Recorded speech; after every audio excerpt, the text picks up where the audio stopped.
जय हिंद साथियों, welcome to self study classes Vishwamit Jain YouTube channel में आप सभी का स्वागत है। दोस्तों, आज के इस वीडियो में हम पर्यावरण के लगभग 500 प्रश्नों पर अध्ययन करेंगे।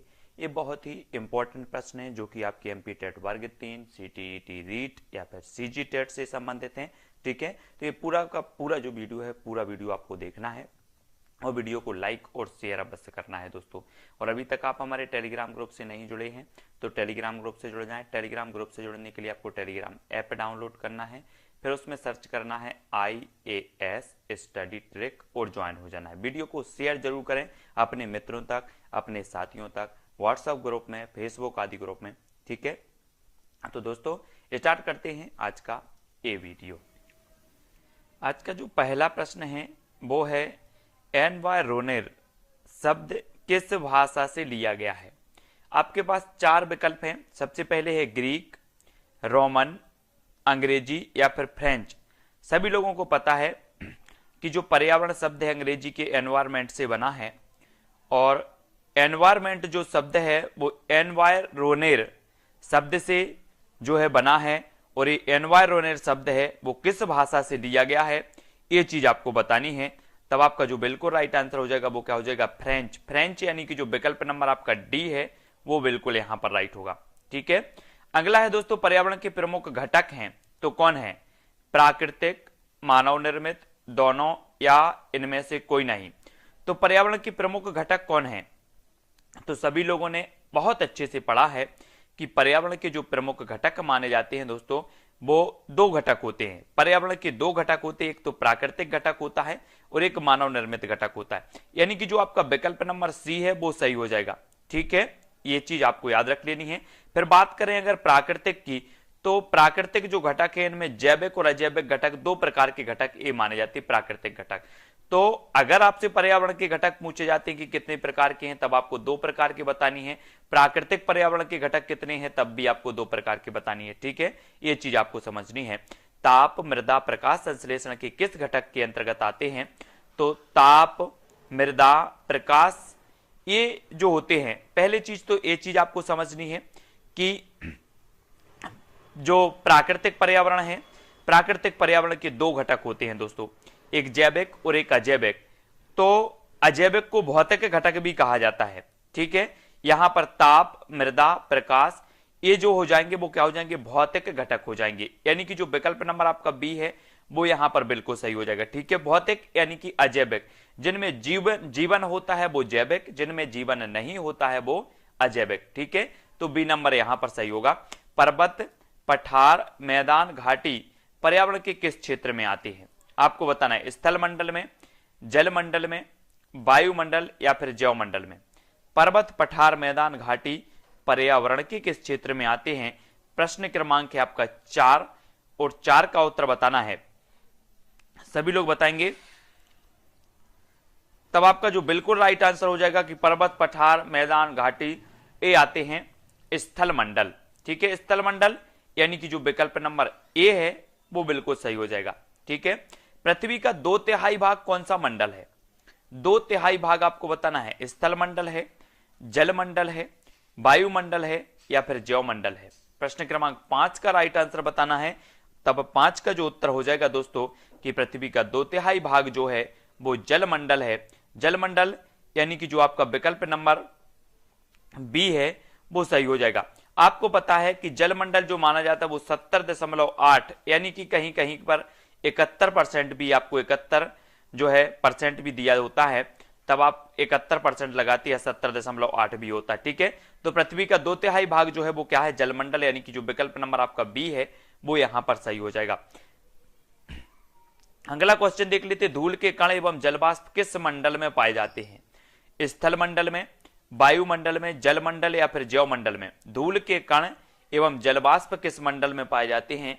प्रश्न क्रमांक 6 का आंसर यहां पर बताना है और जो आपका राइट आंसर होगा वो क्या हो जाएगा, वो हो जाएगा दोस्तों वायुमंडल, यानी कि जो आपका विकल्प नंबर सी है वो बिल्कुल सही होगा। ठीक है, धूल के कण एवं जलवाष्प किस मंडल में पाए जाते हैं, तो वो पाए जाते हैं वायुमंडल में, सी नंबर। अगला देखो, निम्नलिखित कथनों पर विचार करना है। यहां पर हमें पर्यावरण के लिए आस पड़ोस शब्द का भी प्रयोग किया जाता है। स्थल मंडल खनिजों का प्रमुख स्रोत है, जैवमंडल जीवन के लिए अनुकूल परिस्थितियां प्रदान करता है, या पारिस्थितिक तंत्र प्रकृति की क्रियात्मक इकाई होती है। तो प्रश्न क्रमांक 7 का राइट आंसर आपका क्या हो जाएगा? ये 4 हैं आपके, 4 विकल्प नीचे दिए गए हैं कूट में, और प्रश्न क्रमांक 7 आपका है, और राइट आंसर जो आपका होगा वो होगा 1 2 3 4, यानी कि डी नंबर आपका सही हो जाएगा। ठीक है, अगला देखो, निम्नलिखित में से कौन सुमेलित नहीं है बताना है। यहां पर पारिस्थितिकी, सर्वाहारी, प्राथमिक उपभोक्ता और पारिस्थितिक तंत्र, यहां पर आपको बताना है। तो जल्दी से बताएं क्या होगा राइट आंसर आपका प्रश्न क्रमांक 8 का। यहां आपको सुमेलित करना है, तो यहां पर नहीं है बताना है, तो कौन सा नहीं है? 8 का। तब आपका राइट आंसर हो जाएगा क्या? सी नंबर, यानी कि प्राथमिक उपभोक्ता पेड़ पौधे नहीं माने जाते। प्राथमिक उपभोक्ता की जब भी बात आती है तो प्राथमिक उपभोक्ता तो टिड्डा आदि माने जाते हैं, पेड़ पौधे तो उत्पादक माने जाते हैं। यानी कि जो विकल्प नंबर आपका सी जो है वो बिल्कुल यहां पर सही आंसर होगा। सर्वाहारी तो मोर है, पारिस्थितिकी का प्रतिपादित करने वाले अर्नेस्ट हैकेल साहब हैं, और पारिस्थितिकी तंत्र जो है वो एजी टांसले साहब। ठीक है, तो अगला देखते हैं दोस्तों, निम्न में से तृतीय श्रेणी का उपभोक्ता है तो कौन है? बकरी है, मेंढक है, सांप है, या फिर बाज है?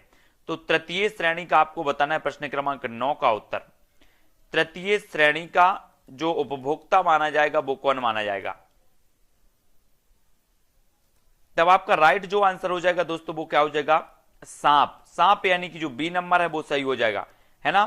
टिड्डा प्रथम उपभोक्ता हो जाएगा, टिड्डा को मेंढक खा जाता है तो मेंढक द्वितीय हो जाएगा, और मेंढक को सांप खाता है तो सांप क्या हो जाएगा? तृतीय।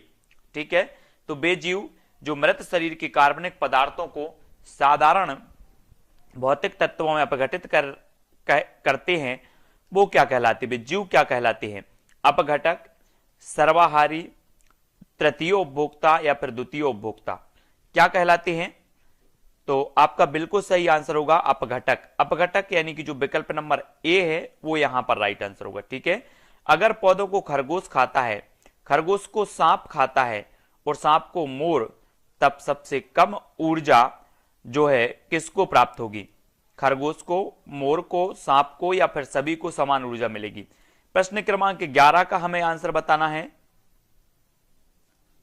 और 11 का जो राइट आंसर होगा कि किसे मिलेगी? मोर को। मोर यानी कि सी नंबर यहां पर सही हो जाएगा। ठीक है, नेक्स्ट, निम्न में से कथनों में से कौन सा कथन असत्य है? खाद्य श्रृंखला में ऊर्जा का प्रवाह एक दिशीय होता है, खाद्य जाल में ऊर्जा का प्रवाह बहुदिशीय होता है, उपरोक्त दोनों या उपरोक्त दोनों में से कोई नहीं।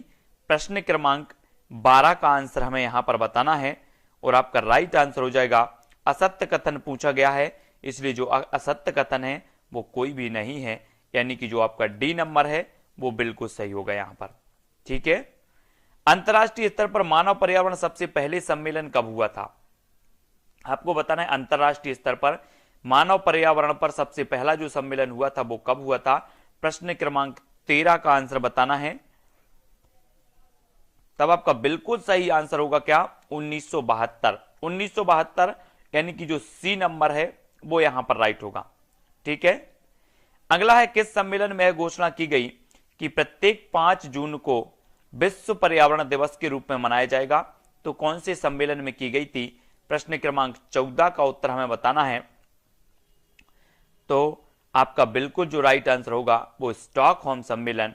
स्टॉकहोम सम्मेलन यानी कि 1972, और 1972 में 5 जून को जो है पर्यावरण, विश्व पर्यावरण दिवस मनाए जाने की घोषणा हुई थी, तो आपका बिल्कुल ए नंबर सही हो जाएगा। ठीक है, किस वर्ष में एजेंडा 21 जारी किया गया था? 1972 में, 1992, 1982, या फिर 2002 में? प्रश्न क्रमांक 15 का आंसर हमें यहां पर बताना है, और राइट आंसर आपका क्या होगा? 1992 में एजेंडा 21, एजेंडा 21 जो है जारी किया गया था, यानी कि जो सी नंबर है वो बिल्कुल यहां पर राइट आंसर होगा। चिपको आंदोलन की शुरुआत किस वर्ष हुई थी? जी हां दोस्तों, ये वही चिपको आंदोलन है जिसका संबंध उत्तराखंड से है, सुंदरलाल बहुगुणा से है, गौरा देवी से है, और ये चिपको आंदोलन की जो शुरुआत हुई थी प्रश्न क्रमांक 16 का बताना है, तो ये हुई थी 1973। यानी कि जो विकल्प नंबर आपका बी है वो बिल्कुल यहां पर राइट आंसर होगा। पर्यावरण संरक्षण हेतु अपिक्को आंदोलन किस राज्य में चलाया गया था?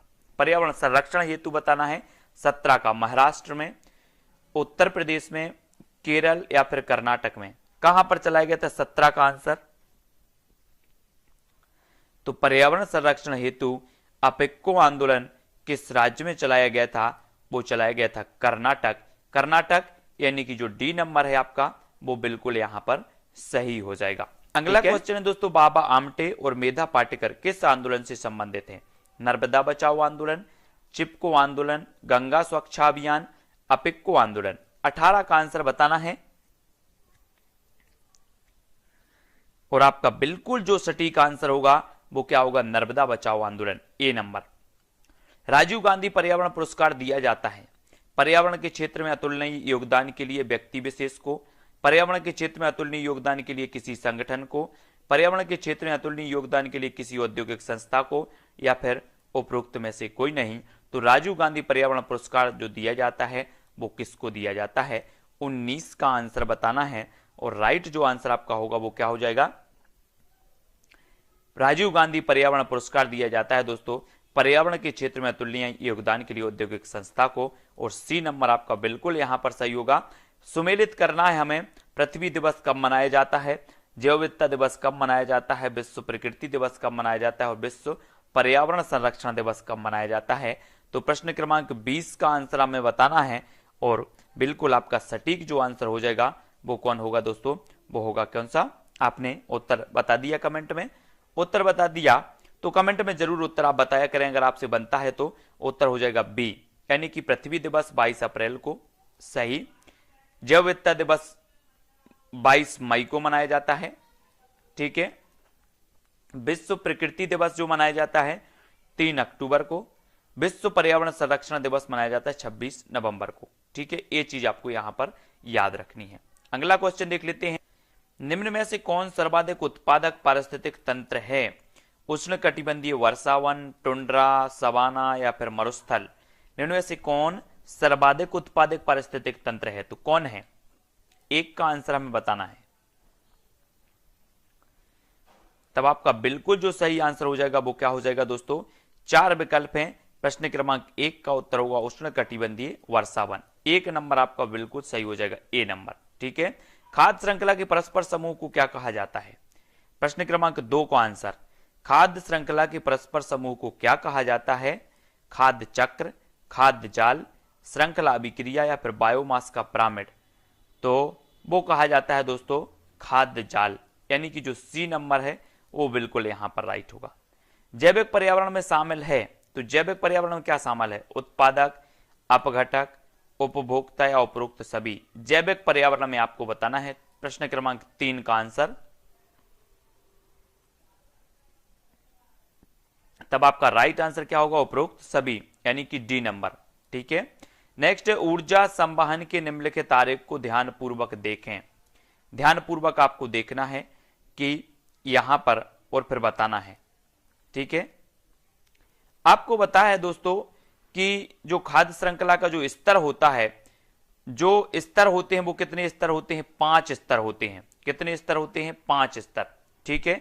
और 5 स्तरों में आप 5 स्तर जब पढ़ेंगे, विस्तृत वीडियो मैंने जो डाला है उसमें 5 स्तर पढ़ेंगे कि किस प्रकार के कौन से स्तर होते हैं, उन स्तर को जानेंगे और उन स्तर के अनुसार ही इस प्रश्न का आपको उत्तर भी देना है। 4 का जो आपका उत्तर हो जाएगा, यहां पर आपको दिए हैं कि आरेख के आधार पर कौन सा विकल्प सही होगा। तो कौन सा सही होगा? ये 4 विकल्प हैं।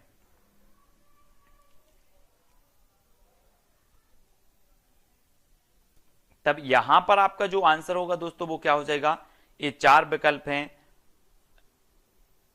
इस प्रकार से, और 4 विकल्पों में से आपका राइट आंसर जो हो जाएगा वो क्या हो जाएगा? वो बिल्कुल सही आंसर होगा आपका कौन सा? C number. कैसे होगा सी नंबर? कि सूर्य के प्रकाश में पौधे अपने भोजन बनाते हैं।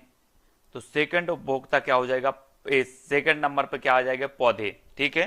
पहले नंबर पर सूर्य, दूसरे पर पौधे, और पौधे को कौन खाती है? बकरी खाती है, ठीक है। तो तृतीय बकरी हो जाएगी, और फिर आपका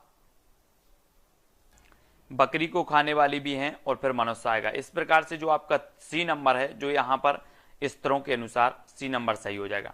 ठीक है, अगला देखो, एक अध्यापक मेधा पाटकर और अमृता देवी बिश्नोई के योगदान पर बोल रहा है, क्योंकि दोनों का संबंध जल संरक्षण के आंदोलन से है, दोनों महिला सशक्तिकरण आंदोलन से संबंधित हैं, दोनों के आंदोलन पर्यावरणीय मुद्दों पर हैं, या फिर दोनों ने चिपको आंदोलन को आगे बढ़ाया। ये 4 विकल्प हैं प्रश्न क्रमांक 5 में।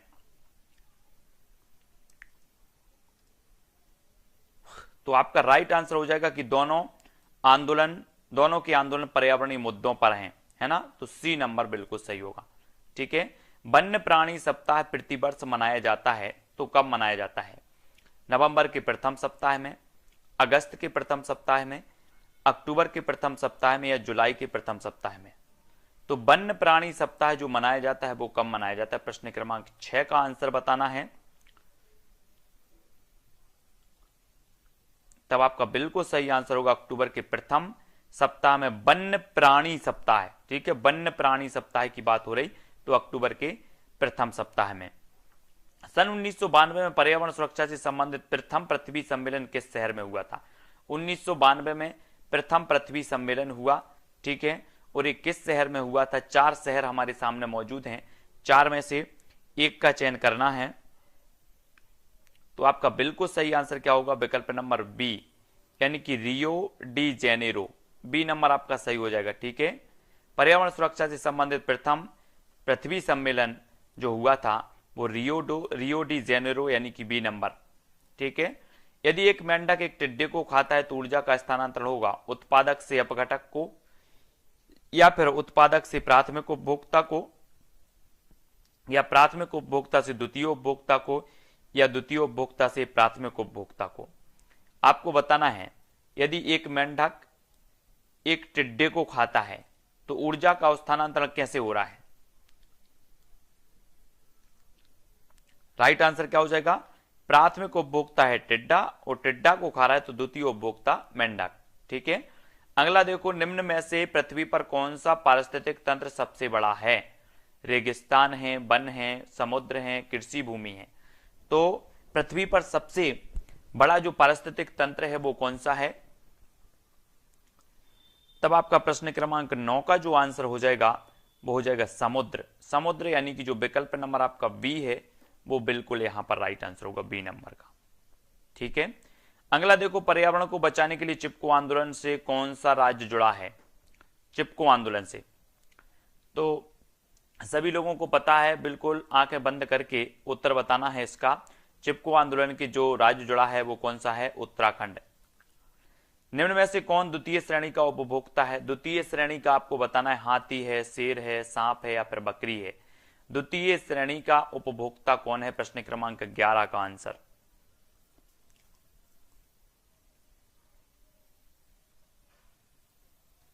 तब आपका बिल्कुल सही आंसर क्या हो जाएगा दोस्तों?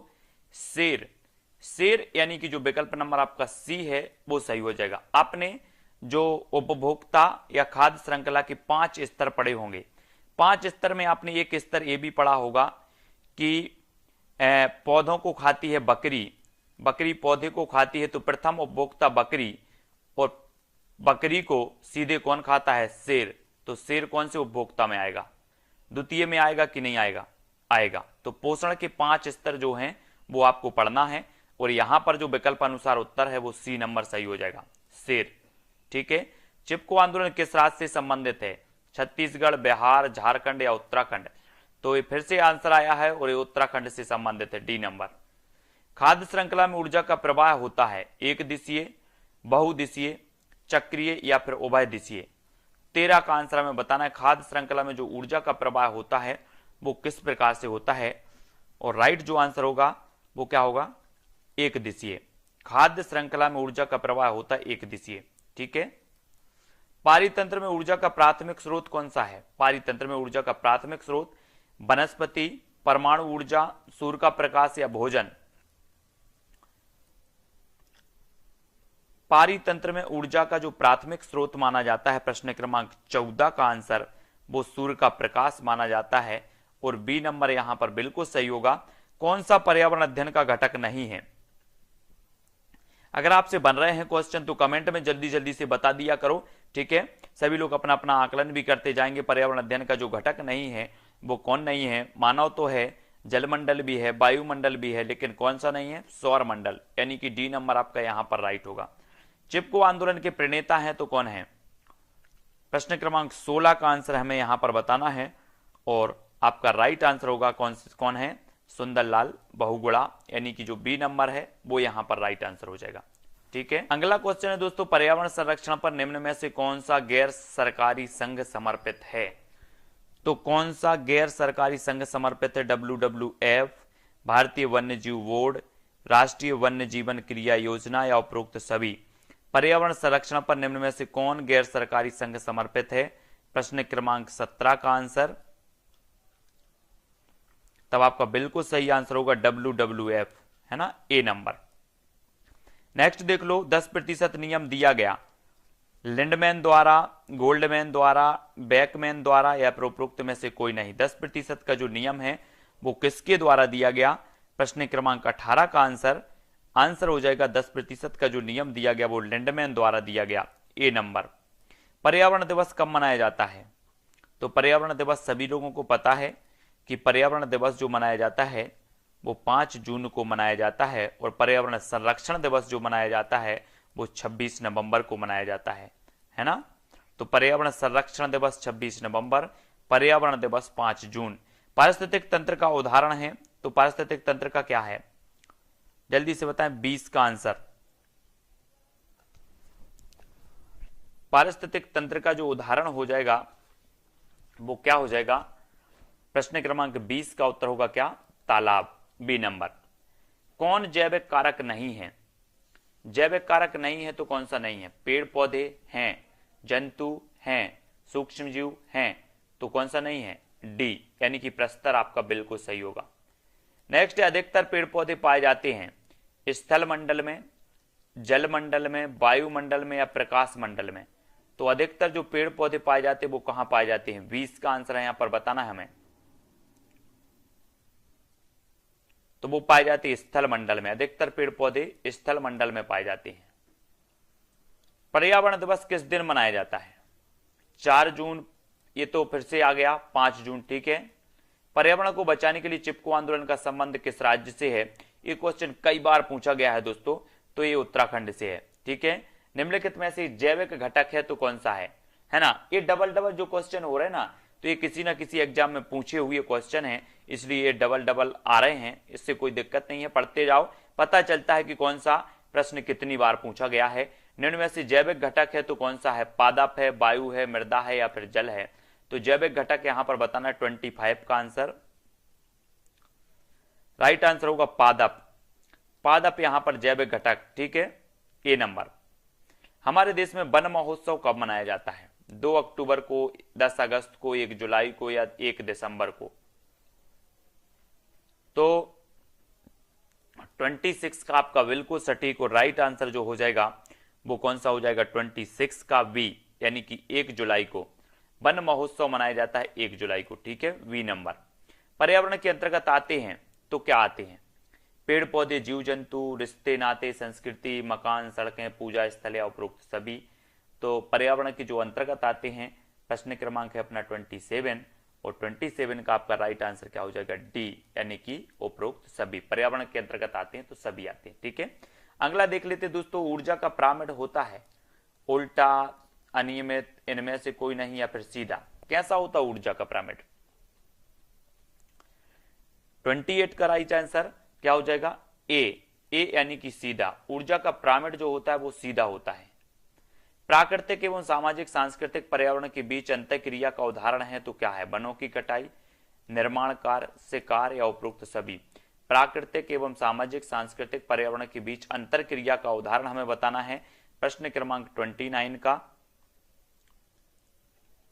तो राइट आंसर क्या होगा? उपरोक्त सभी, यानी कि डी नंबर। प्राकृतिक पर्यावरण के प्रमुख घटक हैं तो कौन से हैं? सभी जीव, भू आकृतिक कारक, जलवायु कारक या ये सभी? प्राकृतिक पर्यावरण के प्रमुख घटक, प्रश्न क्रमांक 30 का राइट आंसर बताना है। तो प्राकृतिक पर्यावरण के आएंगे कौन से? ये सभी, यानी कि डी नंबर। एक पोषण स्तर से दूसरे पोषण स्तर पर ऊर्जा का कितना भाग स्थानांतरित होता है? एक पोषण स्तर से दूसरे पोषण स्तर पर ऊर्जा का कितना भाग स्थानांतर होता है? प्रश्न क्रमांक 31 का आंसर, राइट आंसर क्या होगा? 10%, है ना, 10%, यानी कि जो डी नंबर है वो बिल्कुल सही हो जाएगा। ठीक है, और यहां पर देखो कि ये जो 10% का नियम दिया है वो किसने दिया है? लिंडमैन ने दिया है। ठीक है, तो ये चीज आपको याद रखनी है, जो ऊर्जा का स्थानांतरित 10% होता है, ये 10% नियम लिंडमैन साहब ने दिया है। ये भी क्वेश्चन कई बार पूछा जाता है। तब अगला क्वेश्चन है दोस्तों, वन्य जीव सप्ताह मनाया जाता है तो कब मनाया जाता है? वन्य जीव सप्ताह है 32 का आंसर बताना है। तो वन्य जीव सप्ताह 1 अक्टूबर से 7 अक्टूबर। ठीक है, और निम्नलिखित में से कौन सी खाद्य श्रृंखला घास मैदानों की नहीं है? घास मैदानों की खाद्य श्रृंखला नहीं है तो कौन सी नहीं है? कीट, मेंढक, सांप, प्लावक मछली, भेल, खरगोश, लोमड़ी, शेर, चूहा, सांप, गिद्ध। तो घास मैदानों की जो नहीं है, प्रश्न क्रमांक 33, वो कौन सी नहीं है? प्लावक, मछली और भेल, यानी कि ये क्या है? जल श्रृंखला हो जाएगी, जल खाद्य श्रृंखला, जल में रहने वाली जीवों की। ठीक है, तो सी नंबर बिल्कुल सही होगा। किसके नेतृत्व में चिपको आंदोलन को बल मिला था? तो ये तो सभी लोगों को पता है, किसको मिला था? सुंदरलाल बहुगुणा, यानी कि जो बी नंबर है वो यहां पर राइट आंसर हो जाएगा। ठीक है, अगला क्वेश्चन है दोस्तों, निम्न में से कौन सी वस्तु सजीव नहीं है? सजीव नहीं है बताना है। वृक्ष, मशरूम, फूल या फिर बादल।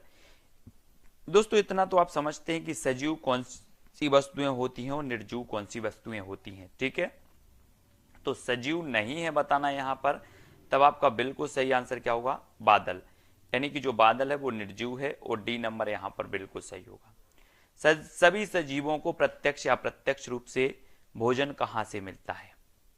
प्रत्यक्ष या अप्रत्यक्ष रूप से भोजन कहां से मिलता है? पौधों से, कृषि से, जंगल से, या इनमें से कोई नहीं?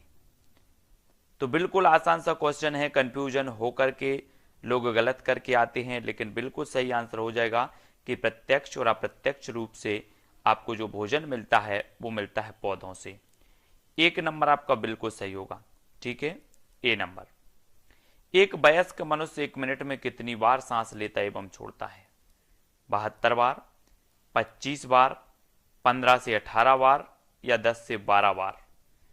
कितनी बार 1 मिनट में? एक वयस्क मनुष्य की बात यहां पर हो रही है, तो आपका बिल्कुल जो सही आंसर होगा वो क्या हो जाएगा? 15 से 18 बार। 1 मिनट में 15 से 18 बार सांस लेता एवं छोड़ता है। छिपकली में श्वसन अंग कौन सा है? त्वचा, बातक, फेफड़े या फिर गिल?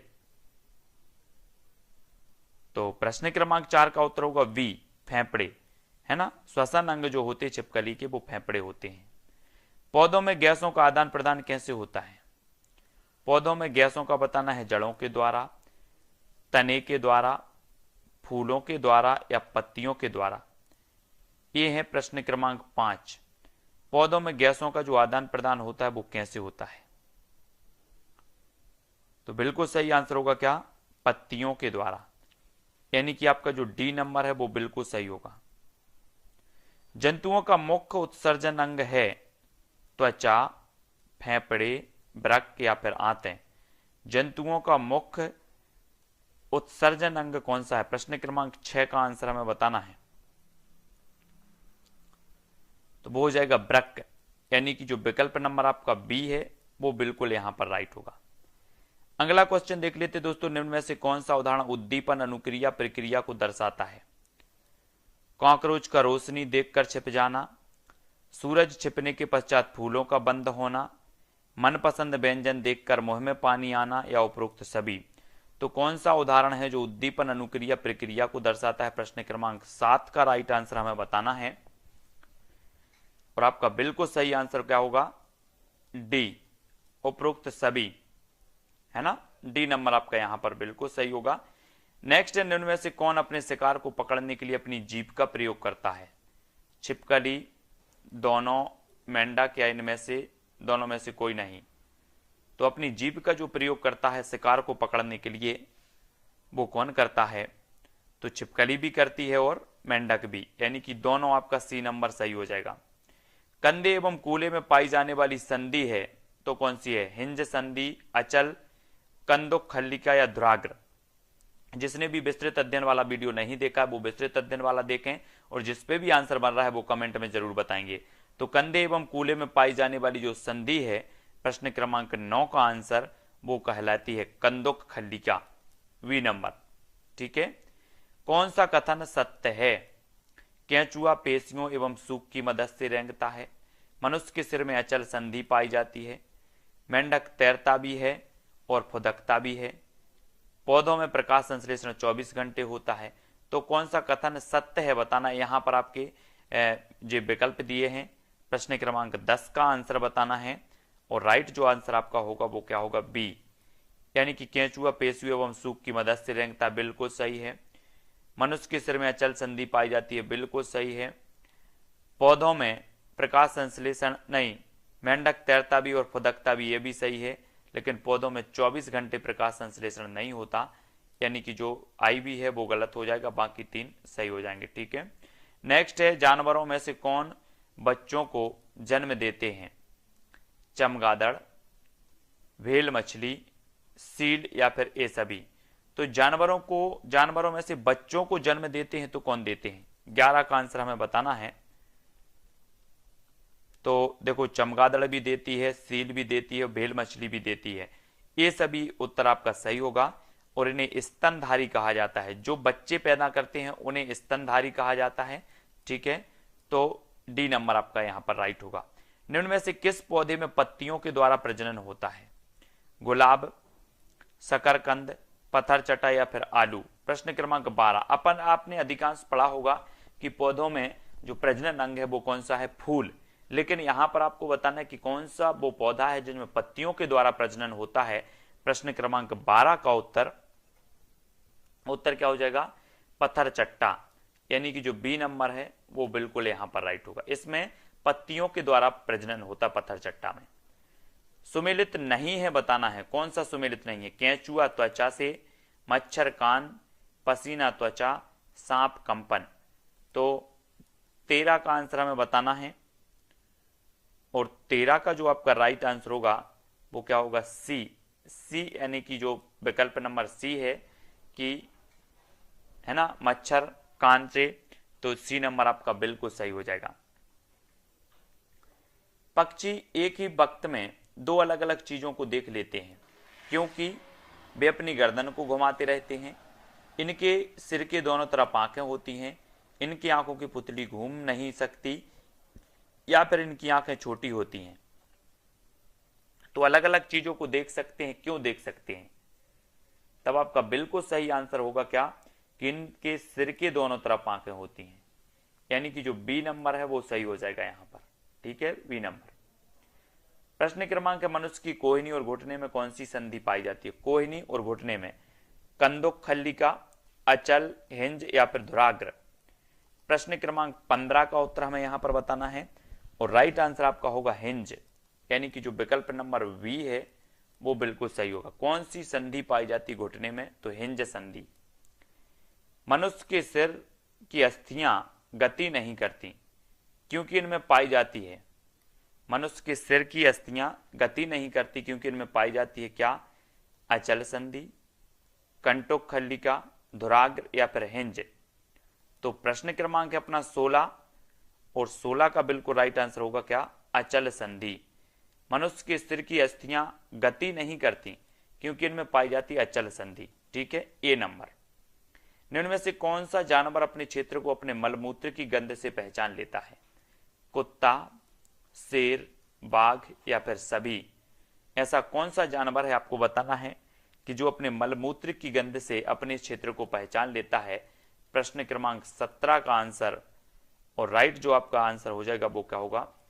डी, यानी कि सभी। ठीक है, कुत्ता भी, बाघ भी और शेर भी। कौन सा कथन असत्य है? सभी जीव जंतु अपने भोजन का निर्माण स्वयं करते हैं। पौधे जब सांस लेते हैं तब ऑक्सीजन गैस अंदर लेते हैं। व्हेल और डॉल्फिन स्वच्छ वायु लेने के लिए समय समय पर समुद्र से बाहर आते हैं, या फिर सांप फेफड़ों से सांस लेता है। कौन सा कथन असत्य है बताना है यहां पर। प्रश्न क्रमांक 18 का आंसर, तो आपका बिल्कुल सही आंसर होगा सभी जीव जंतु अपने भोजन का निर्माण स्वयं करते हैं। ये नंबर आपका बिल्कुल सही होगा। ठीक है, नेक्स्ट बात है दोस्तों, कौन सा कथन सत्य है? पौधे अपने अपशिष्ट पदार्थों को उत्सर्जन के रूप में बाहर निकाल देते हैं। पौधे अपने अपशिष्ट पदार्थ को ऐसे भाग में इकट्ठा कर लेते हैं जिससे उनको हानि ना पहुंचे। उपर्युक्त दोनों या इनमें से कोई नहीं। तो कौन सा कथन सत्य है यहां पर हमें बताना है। प्रश्न क्रमांक 19 का आंसर, और आंसर जो आपका होगा वो क्या होगा? सी, उपरोक्त दोनों। ठीक है, सील मछली स्तनधारी है क्योंकि वह उड़ नहीं सकती, जल में रहती है, मांसाहारी है, बच्चे को जन्म देती है। तो सील जो मछली है बताना है आपको, स्तनधारी है क्योंकि वह 20 का आंसर हो जाएगा क्या? डी। डी यानी कि बच्चे को जन्म देती है, डी नंबर। ठीक है, इसलिए वो स्तनधारी है। उल्लू और रैकून सिर्फ काला और सफेद रंग ही देख पाते हैं क्योंकि ये क्या है? नभचर हैं, उभयचर हैं, रात्रिचर हैं, या इनमें से कोई नहीं। तो 21 का आपका राइट आंसर होगा रात्रिचर। ठीक है, जो रात्रिचर होते हैं वो रात में सफेद और काला रंग ही देख पाते हैं, यानी कि आपका बी नंबर सही हो जाएगा।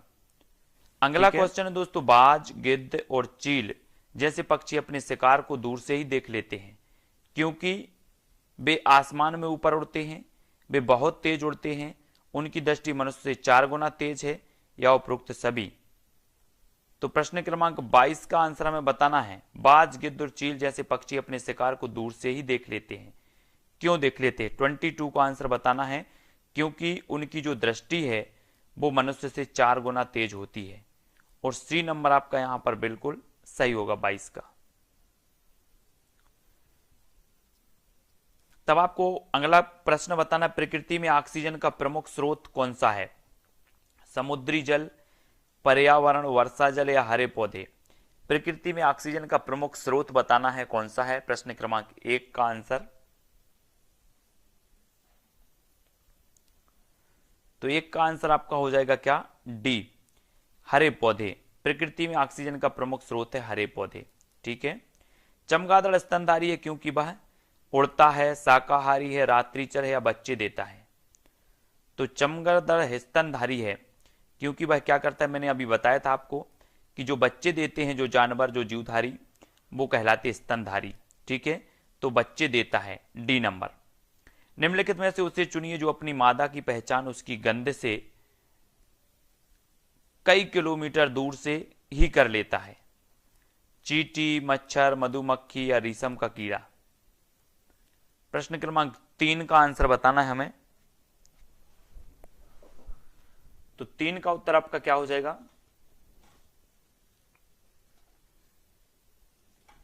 तब आपका बिल्कुल सही आंसर होगा रेशम का कीड़ा, यानी कि सी नंबर आपका बिल्कुल यहां पर सही हो जाएगा। ठीक है, सी नंबर।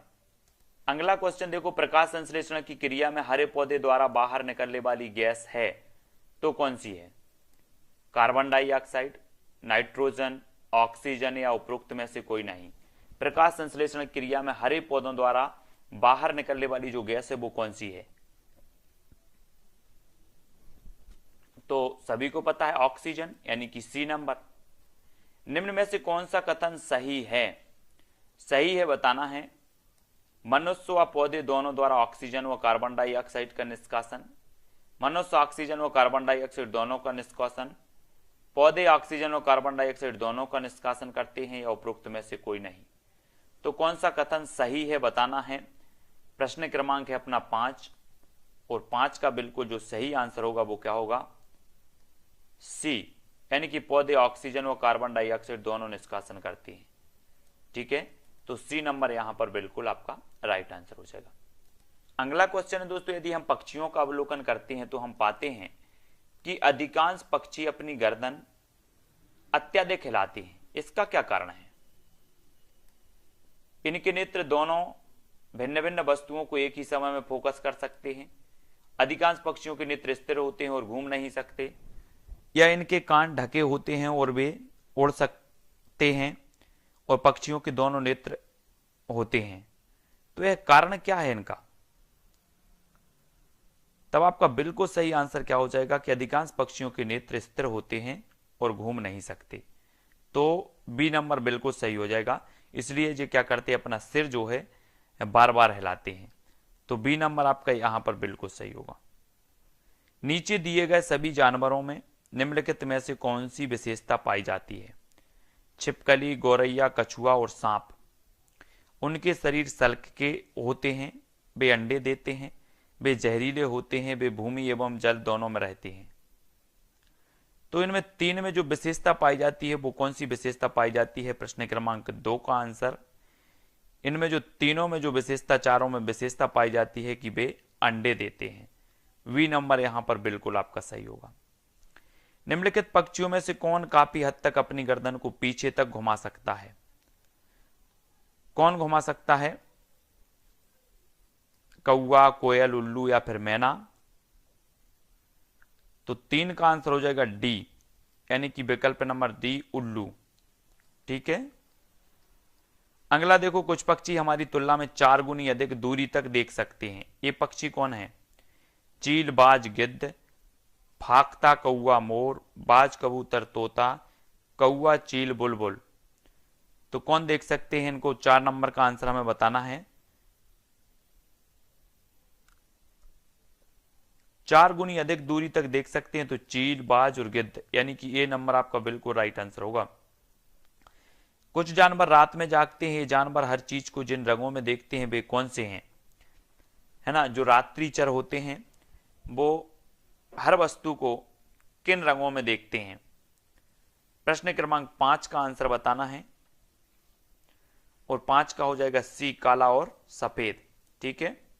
सही कथन चुनना है। जिन जानवरों के बाहरी कान व शरीर पर बाल होते हैं वे बच्चे देते हैं। जिन जानवरों के बाहरी कान व शरीर पर बाल नहीं होते वे अंडे देते हैं। जिन जानवरों के बाहरी कान व शरीर पर बाल नहीं होते वे बच्चे देते हैं, या जिन जानवरों के बाहरी कान व शरीर पर बाल होते हैं वे अंडे देते हैं। तब आपको यहां पर बताना है प्रश्न क्रमांक 6 का आंसर। आंसर हो जाएगा डी। डी मतलब ए वाला, 1 और 2। 1 मतलब जिन जानवरों के बाहरी कान व शरीर पर बाल होते हैं वे बच्चे देते हैं। ठीक है। और 2, जिन जानवरों के बाहरी कान व शरीर पर बाल होते हैं वे अंडे देते हैं। ठीक है। ये जो प्रश्न है थोड़ा सा इसके जो विकल्प हैं वो गलत दिए, इसको छोड़ दो यहां पर फिलहाल।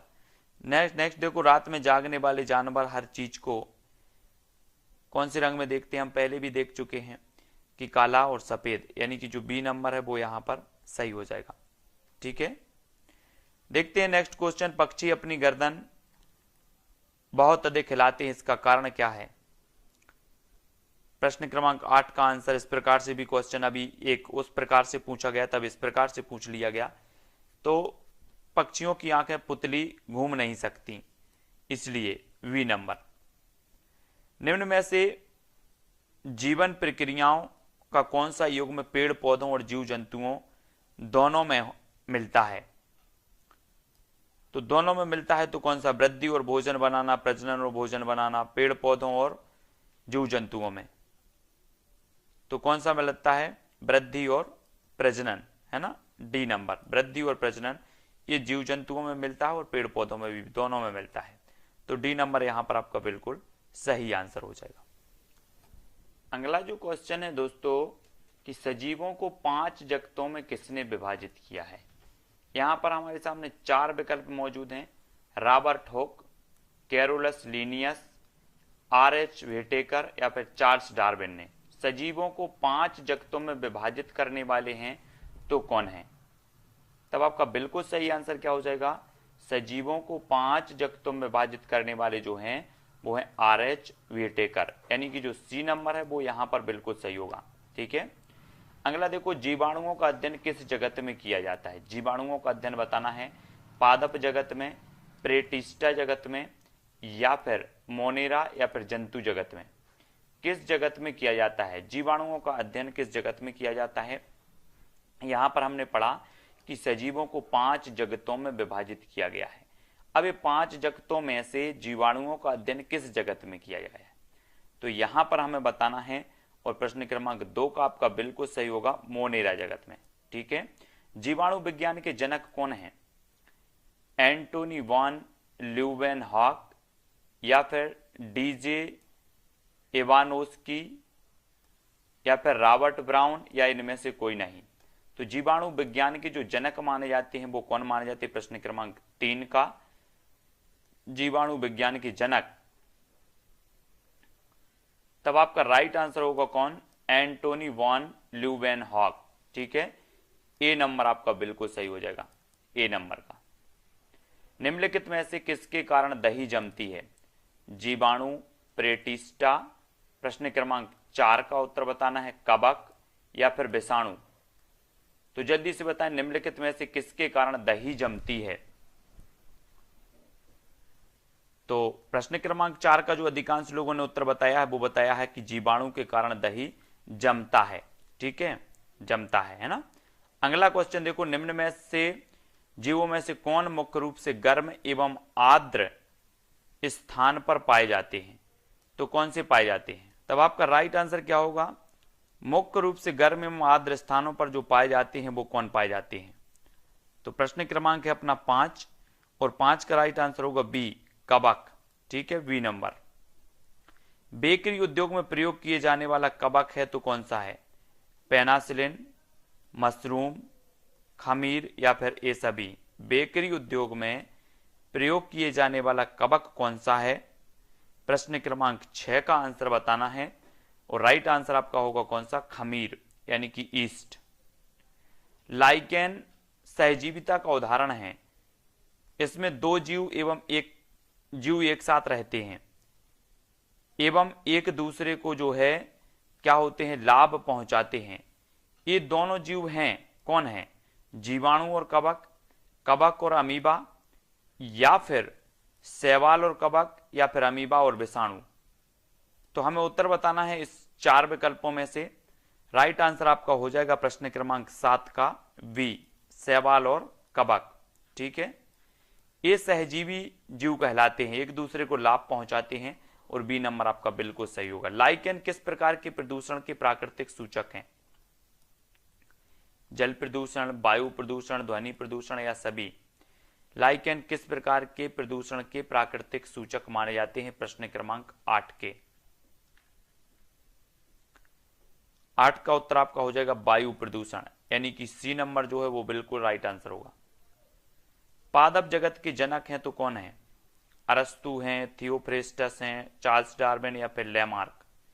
पादप जगत के, वनस्पति जगत के आपको बताना है जनक कौन माने जाते हैं। प्रश्न क्रमांक 9 का उत्तर आपका क्या हो जाएगा? थियोफ्रेस्टस, यानी कि बी नंबर। निम्न में से कौन एक वृक्ष नहीं है? पीपल, कीकर, सुंदरी या फिर केला। तो वृक्ष नहीं है बताना है आपको। एक होते हैं झाड़ीदार, एक होते हैं साक और एक होते हैं वृक्ष। तो वृक्ष कौन सा नहीं है? प्रश्न क्रमांक 10 का आंसर आपका बिल्कुल सही होगा डी, यानी कि केला, है ना। केला आता है साक के अंतर्गत, तो डी नंबर यहां पर आपका बिल्कुल सही होगा। कौन सी जड़ें खाई जाती हैं? गाजर, शकरकंद, मूली या सभी? तो ये जड़ें हैं जो खाई जाती हैं, वो जड़ें हैं, मूली भी है, शकरकंद भी है, यानी कि सभी आपका बिल्कुल सही होगा। अमरबेल उदाहरण है रेशेदार जड़ का, परजीवी जड़ का, अवस्तंभ जड़ का या स्तंभ जड़ का। अमरबेल किसका उदाहरण है? प्रश्न क्रमांक 12 का आंसर उत्तर होगा परजीवी जड़ का, है ना, वी नंबर। परजीवी जड़ का बिल्कुल सही होगा। आलू, प्याज, अदरक आदि में खाए जाने वाला भाग कौन सा है? जड़, पत्तियां, तना या फूल? आलू, प्याज, अदरक आदि में खाए जाने वाला बताना है आपको 13 का उत्तर, और राइट आंसर आपका होगा तना, यानी कि बी नंबर बिल्कुल सही है। ठीक है, बाष्पोत्सर्जन क्या होता है? पत्तियों के द्वारा जल का बाष्प के रूप में निकलना, जड़ के द्वारा जल का अवशोषण करना, जाइलम द्वारा जल का संवहन करना या फिलोयम द्वारा भोजन का संवहन करना। प्रश्न क्रमांक है अपना 14 और 14 का बिल्कुल राइट आंसर होगा बाष्पोत्सर्जन क्या होता है? तो वो होता है पत्तियों के द्वारा जल का बाष्प के रूप में निकलना, यानी कि जो ए नंबर है वो बिल्कुल यहां पर राइट होगा। नेक्स्ट, प्रकाश संश्लेषण सबसे कम किस रंग में होता है? तो सबसे कम यहां पर पूछा गया है प्रश्न क्रमांक 15 और राइट आंसर होगा आपका डी, बैगनी में। सबसे कम जो होता है वो बैगनी में और सबसे ज्यादा होता है लाल में। ठीक है, तो निम्न में से कौन सा अलग समूह से संबंधित है? पीपल, केला, नीम या गुलाब? तो प्रश्न क्रमांक जो 16 है, 16 का आपका बिल्कुल राइट आंसर क्या हो जाएगा? वो हो जाएगा केला। केला जो आता है दोस्तों वो शाक के अंतर्गत आता है ना, तो केला आपका सी नंबर बिल्कुल सही होगा। कौन सा कथन सत्य है? सत्य बताना है। जिन पौधों में मूसला जड़ होती है उनकी पत्तियों में जाली का स्राव विन्यास पाया जाता है। जिन पौधों में मूसला जड़ होती है उनकी पत्तियों में समानांतर स्राव विन्यास पाया जाता है। जिन पौधों में झकड़ा जड़ होती है उनकी पत्तियों में जाली का स्राव विन्यास पाई जाती है, या फिर उपरोक्त सभी। कौन सा कथन सत्य है बताना है। तो आपका प्रश्न क्रमांक 17 है और 17 का आंसर आपका हो जाएगा कि जिन पौधों में मूसला जड़ होती है उनकी पत्तियों में जाली का स्राव विन्यास पाया जाता है। ए नंबर आपका राइट आंसर होगा। अगला क्वेश्चन देख लो दोस्तों। नागफनी में प्रकाश संश्लेषण होता है तने में, पत्तियों में, कांटों में या फिर दोनों में? नागफनी में प्रकाश संश्लेषण होता है तो किस में होता है? प्रश्न क्रमांक है अपना 18 और 18 का बिल्कुल सही आंसर होगा तने में। ठीक है, ए नंबर। पौधे का प्रजनन अंग कौन सा है? पौधे का प्रजनन अंग बताना 19 का, तो राइट आंसर आपका होगा फूल, यानी कि डी नंबर। ठीक है, अगला क्वेश्चन देखो। कली की रक्षा कौन करता है? कली की रक्षा आपको बताना है। बच्चे, दलपुंज, बाह्य दलपुंज या फिर माली? तो आपका उत्तर होगा क्या? वाह दलपुंज, यानी कि सी नंबर जो है वो बिल्कुल यहां पर राइट आंसर हो जाएगा। अगला क्वेश्चन है दोस्तों। प्रकाश संश्लेषण क्रिया में पादपों के द्वारा वातावरण से कौन सी गैस अवशोषित की जाती है? प्रकाश संश्लेषण क्रिया में पादपों के द्वारा वातावरण से कौन सी गैस अवशोषित की जाती है? नाइट्रोजन, ऑक्सीजन, कार्बन डाइऑक्साइड, जलवाष्प या नाइट्रोजन? प्रकाश संश्लेषण की क्रिया में पादपों के द्वारा वातावरण से कौन सी गैस अवशोषित की जाती है? आपका उत्तर होगा कार्बन डाइऑक्साइड। ठीक है, कांटेनुमा पत्तियों को दर्शाकर एक शिक्षक किस प्रकार के पौधों के बारे में पढ़ा रहा है? स्थलीय, उभयधर्मी, मरुस्थलीय या फिर जलीय? तो 2 का उत्तर आपको बताना है और प्रश्न क्रमांक 2 का आपका उत्तर होगा डी, मरुस्थलीय, है ना। कांटेनुमा पत्तियों को दर्शाकर एक शिक्षक किस प्रकार के पौधों के बारे में पढ़ा रहा है? मरुस्थलीय। निम्नलिखित पौधों में से कौन सा एक वृक्ष का उदाहरण है? 3 का उत्तर बताना है और 3 का उत्तर होगा ए, यानी कि बरगद। ठीक है, कीटभक्षी पादप जिस मृदा पर उगते हैं उसमें कौन सा तत्व नहीं होता? नाइट्रोजन, सल्फर, कार्बन या पोटेशियम? कीटभक्षी पादप जिस मृदा पर उगते हैं उसमें कौन सा तत्व नहीं होता? प्रश्न क्रमांक 4 और 4 का राइट आंसर होगा क्या? नाइट्रोजन, ए नंबर। ठीक है, इनमें से कौन द्विबीजपत्री पौधा है? प्रश्न क्रमांक 5 का आंसर बताना है हमें। तो द्विबीजपत्री जो पौधा माना जाता है वो माना जाता है सरसों। सरसों यानी कि जो डी नंबर है वो बिल्कुल सही होगा। ठीक है, द्विबीजपत्री पौधा है सरसों। अगला क्वेश्चन है। पौधों में जल का अधिकरण किसके द्वारा होता है? जाइलम के, फिलोयम के, पेलिसेंट के या कैम्बियम के? पौधों में जल का अधिकरण किसके द्वारा होता है? प्रश्न क्रमांक 6, राइट आंसर होगा जाइलम के। पौधों में जल का अधिकरण होता है जाइलम के द्वारा। निम्न में से कौन सा अलग समूह से संबंधित है? आम, नारियल, इमली या नीम? अलग समूह से संबंधित बताना। प्रश्न क्रमांक 7 का आंसर।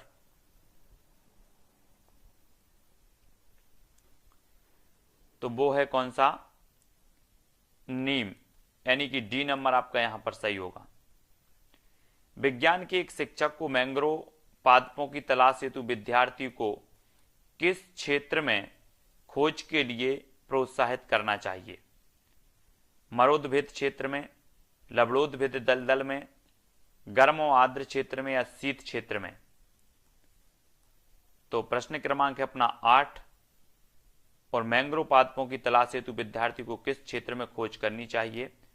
तो आपका बी नंबर लबड़ोद्भिद दलदल में, यानी कि जो बी नंबर है वो सही हो जाएगा।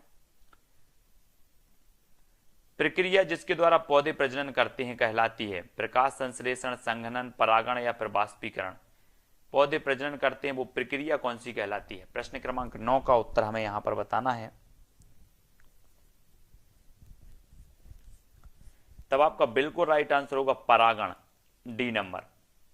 सैक है क्या है? परजीवी, अपघटक, रसायन पोषी या सहजीवी? तो 10 का आंसर बताना, सैक क्या है? तो बिल्कुल सही आंसर होगा सहजीवी, डी नंबर। ठीक है।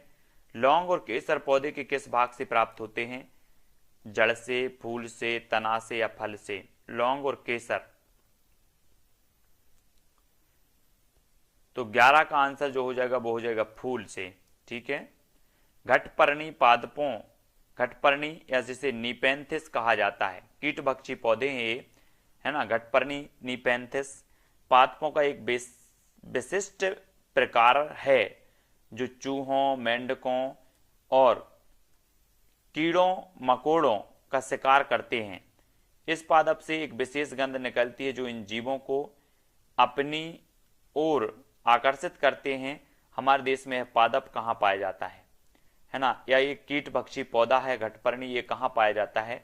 देश में पाया जाता है कहाँ पर? मेघालय, है ना। और बात करें तो ऑस्ट्रेलिया में भी पाया जाता है और हमारे देश में मेघालय में पाए जाते हैं। किसी जगह के फ्लोरा और फौना सूचित करता है पेड़ पौधे एवं जंतुओं को, मछलियों एवं पेड़ पौधों को, जंतुओं एवं मछलियों को, या फिर मछलियों एवं पेड़ पौधों को। तो किसी जगह के फ्लोरा और फौना सूचित करता है, क्या करता है? आंसर होगा पेड़ पौधे एवं जंतुओं को। ए नंबर आपका बिल्कुल सही हो जाएगा। प्रकाश संश्लेषण संपादित होता है सभी पौधों द्वारा, सभी जंतुओं एवं पौधों द्वारा, सभी हरे पौधों द्वारा या वायरसों द्वारा? 14 का आंसर बताना है आपको। प्रकाश संश्लेषण संपादित होता है, तो राइट आंसर क्या होगा? सभी हरे पौधों द्वारा, सी नंबर। पृथ्वी का अपमार्जक कौन है? जीवाणु व कवक, मृदा व जल, पशु या फिर पक्षी? तो आपका राइट आंसर क्या होगा? जीवाणु व कवक पृथ्वी के अपमार्जक होते हैं, ए नंबर। पौधे में प्रकाश संश्लेषण की क्रिया किस रंग में सबसे अधिक होती है? किस रंग में होती है? प्रश्न क्रमांक 16 का आंसर तो वो होती है लाल, और जो कम होती है वो बैगनी में होती है। ठीक है। अगला है प्रकृति में ऑक्सीजन का प्रमुख स्रोत कौन सा है? तो आपका बिल्कुल सही क्या हो जाएगा? ऑक्सीजन का प्रमुख स्रोत है हरे पौधे, यानी कि डी नंबर आपका बिल्कुल राइट आंसर हो जाएगा। ठीक है। अगला क्वेश्चन है दोस्तों, निम्न में से कौन से जीव मनुष्य के घर में रहते हैं? तो सभी लोगों को पता है कि मनुष्य के घर में छिपकली भी रहती है, चूहा भी रहता, मकड़ी भी रहता है, यानी कि सभी, डी नंबर यहां पर बिल्कुल सही होगा। निम्नलिखित में से कौन उभयचर है? उभयचर यानी कि जो जल में भी रहते हैं और जो है जल के बाहर थल में भी रहते हैं। तो प्रश्न क्रमांक 2 का आंसर बताना है, तो उत्तर होगा क्या? मगरमच्छ। ठीक है, मगरमच्छ आपको सही है। और यहां पर आपको आवास दिए हैं दोस्तों, यहां पर आवासों को सुमेलित करना है। प्रश्न क्रमांक 3 का उत्तर बताना है, तो 3 का उत्तर बिल्कुल सही हो जाएगा। बकरी की बाड़ा, जेबरा को जू, हाथी का जंगल और शेर का माद, ये इनके आवास स्थल हैं। बकरी के आवास को बाड़ा कहा जाता है, जेबरा के जू कहा जाता है, हाथी के आवास को जंगल, है ना, और शेर के आवास को माद। तो इस प्रकार से निम्न में से किस पक्षी का घोंसला लालटेन की तरह होता है? तो ये क्वेश्चन तो कई बार पूछा भी गया है दोस्तों, है ना। बया भी बोलते हैं उसे और बीबर भी बोलते हैं। बीबर पक्षी का जो घोंसला होता है वो लालटेन की तरह होता है, डी नंबर। मोर अपना घोंसला नहीं बनाता, पत्थरों के बीच में अपना घोंसला बनाता है। अपना घोंसला झाड़ियों में बनाता है या फिर पेड़ की नीची डालियों पर, या अपना घोंसला जमीन को खोद कर बनाता है। तो मोर के बारे में आपको बताना है, और 5 का उत्तर जो हो जाएगा आपका वो क्या हो जाएगा कि जो मोर है वो अपना घोंसला झाड़ियों में बनाता है या फिर नीचे पेड़ की नीची डालियों पर, है ना। तो सी नंबर। नेक्स्ट है, सबसे ऊंचे पेड़ पर कौन घोंसला बनाता है? सबसे ऊंचे पेड़ पर चील, कौवा, कलचिड़ी या फिर कबूतर? प्रश्न क्रमांक 6 का आंसर बताना, सबसे ऊंचे पेड़ पर कौन बनाता है? तब आपका राइट आंसर होगा ए यानी चील। ठीक है, ऊंचे पेड़ पर जो घोंसला बनाता है वो बनाता है चील। लगभग सभी पक्षी अंडे देने के लिए घोंसले बनाते हैं। अंडे में से बच्चे निकल आते हैं तब वे घोंसला छोड़ देते हैं, परंतु ऐसा कौन सा पक्षी है जो अपने घोंसले को साल दर साल जो है उपयोग करता है? चील है, मोर है, कबूतर है या फिर सभी हैं? तो प्रश्न क्रमांक है अपना 7 और 7 का जो राइट आंसर हो जाएगा वो क्या हो जाएगा दोस्तों? चील। चील यानी कि जो विकल्प नंबर ए है वो बिल्कुल यहां पर राइट होगा। ठीक है, ए नंबर। निम्नलिखित पक्षियों में से सबसे बड़ा घोंसला किसका होता है? फाख्ता का, कौवा का, बसंत गौरी का या चील का? तो सबसे बड़ा जो घोंसला होता है दोस्तों वो किसका होता है? चील। चील का होता है, लगभग 4 से 5 फुट जो है लंबा चौड़ा होता है, चौड़ा। तो चील का सबसे बड़ा होता है। निम्नलिखित में से घर के निर्माण को कौन सा कारक प्रभावित नहीं करता? घर के निर्माण को भौगोलिक स्थिति, जलवायु, निर्माणकारी चीजों की उपलब्धता या सभी प्रभावित करते हैं? तो प्रश्न क्रमांक 9 का उत्तर हमें बताना है, घर के निर्माण को कौन सा कारक प्रभावित नहीं करता? तो उत्तर होगा कि सभी कारक प्रभावित करते हैं, है ना। तो डी नंबर यहां पर आपका सही होगा। मिट्टी के घर प्रायः कहां पाए जाते हैं? गांव में, जहां ज्यादा गर्मी होती है, दोनों जगह या इनमें से कोई नहीं? मिट्टी के घर प्रायः कहां पाए जाते हैं? प्रश्न क्रमांक 10 का आंसर बताना है और आपका बिल्कुल सही आंसर होगा कि गांव में भी पाए जाते हैं और जहां ज्यादा गर्मी होती है वहां पर भी पाए जाते हैं, यानी कि सी नंबर आपका बिल्कुल यहां पर सही आंसर होगा। बांस और लकड़ी के घर कहां बनाए जाते हैं? बांस और लकड़ी के, जहां ज्यादा बारिश होती है, जहां बारिश और बर्फ पड़ती है, समुद्र के किनारे या जहां गरीब लोग रहते हैं। तो प्रश्न क्रमांक 11 का आंसर जो आपका हो जाएगा वो हो जाएगा ए, कि जहां ज्यादा बारिश होती है ना, वहां बांस और लकड़ी के घर बनाए जाते हैं, ए नंबर। लद्दाख के लोग अपने घरों की निचली मंजिल का उपयोग किस लिए करते हैं? लद्दाख के लोग अपने घरों की निचली मंजिल का उपयोग किस लिए करते हैं? खाना बनाने के लिए, मेहमानों को ठहराने के लिए, सामान और जीवों को रखने के लिए, सभी के लिए? तो अपना प्रश्न क्रमांक 12 है और निचली मंजिल का जो उपयोग किस लिए करते हैं? तो वो करते हैं सामान और जीवों को रखने के लिए, यानी कि सी नंबर जो है वो बिल्कुल सही आंसर होगा। इग्लू होता है वर्गाकार, आयताकार, गुंबद के आकार का या किसी भी प्रकार का? तो आपको पता होगा एस्किमो जो शिकारी होते हैं, जो जनजाति होती है, वो जो है अपना अस्थायी घर बनाते हैं इग्लू, जिसे इग्लू कहा जाता है, और ये होता है गुंबदाकार, यानी कि सी नंबर, ये बर्फ का बनाते हैं, सी नंबर सही हो जाएगा। कश्मीर में पाई जाने वाली नक्काशी रहित हाउस बोट क्या कहलाती है? शिकारा, रेबो, डोंगा या इग्लू? तो 14 का आंसर हमें बताना, कश्मीर में पाई जाने वाली जो नक्काशी रहित हाउस बोट है वो क्या कहलाती है? तब आपका बिल्कुल सही आंसर होगा दोस्तों बी, डोंगा। पर्वतारोही 2 तह वाली प्लास्टिक शीट से अपना टेंट बनाते हैं ताकि उन्हें कोई देख ना ले, उन्हें ठंड ना लगे, वे भूस्खलन से बच सकें, या उपरोक्त में से कोई नहीं? तो पर्वतारोही 2 तह वाली प्लास्टिक शीट से अपना टेंट बनाते हैं ताकि 15 का आंसर आपका होगा क्या हो जाएगा? सी, उन्हें ठंड ना लगे, सी नंबर। चांपका जनजाति के लोग के द्वारा बनाए जाने वाले अस्थायी निवास को क्या कहा जाता है? चांपका जनजाति, ये लद्दाख की जनजाति है चांपका जनजाति, और इसके द्वारा जो अस्थायी निवास बनाए जाते हैं उन्हें क्या कहा जाता है? प्रश्न क्रमांक 16 का आंसर बताना है। तो उसे कहा जाता है दोस्तों क्या? रेबो। रेबो यानी कि जो विकल्प नंबर 1 है वो बिल्कुल यहां पर राइट आंसर होगा। नेक्स्ट है, चांपका जनजाति अपना अस्थायी निवास बनाने के लिए एक जानवर के बालों से पट्टियां बनाती है, फिर इन पट्टियों को आपस में सिलकर अपना टेंट बनाती है। यह जीव है, वो जीव कौन सा है जिसके बालों से पट्टियां बनाती है? भेड़ है, बकरी, याक या फिर अल्पाको? तो बिल्कुल सही आंसर होगा दोस्तों याक, याक यानी कि डी नंबर। निम्नलिखित कथनों पर विचार करना है। महलों, हवेलियों और किलों में बहुत ज्यादा पत्थरों और लकड़ियों का प्रयोग होता है। टेंट अलग अलग चीजों से बनते हैं। भारत में हाउस बोट कश्मीर और केरल में पाए जाते हैं। इग्लू का प्रवेश द्वार बहुत छोटा होता है। तो 18 का जो आंसर होगा वो क्या होगा, क्या हो जाएगा? तो आपका बिल्कुल सही आंसर जो हो जाएगा कि ये सारे के सारे सही हैं। महलों हवेलियों में जो होता है टेंट अलग अलग चीज़ों से बनते हैं, बिल्कुल सही है। भारत में हाउस बोट कश्मीर में मिलते हैं। इग्लू का प्रवास द्वार छोटा होता है। यानी कि यहाँ पर केवल एक दिया है, एक दिया है, 3 दिया है, तो उत्तर हो जाएगा आपका कोई भी नहीं। ठीक है, डी नंबर। अगला देखना है दोस्तों, खत्म बंद क्या है? टेंटों का उखाड़ना, लकड़ी की नक्काशी, पत्थर की नक्काशी या इनमें से कोई नहीं। खत्म बंद बताना है 19 का आंसर। तब आपका बिल्कुल राइट आंसर होगा खत्म बंद जो है वो लकड़ी की नक्काशी होती है, वी नंबर। मिट्टी के फर्श को गोबर से क्यों लीपा जाता है? 20 का आंसर बताना है हमें। तो आपका बिल्कुल सही आंसर होगा मिट्टी के फर्श को जो गोबर से लीपा जाता है ताकि कीड़े ना आए, यानी सी नंबर यहां पर राइट होगा, ताकि कीड़े ना आए, सी नंबर।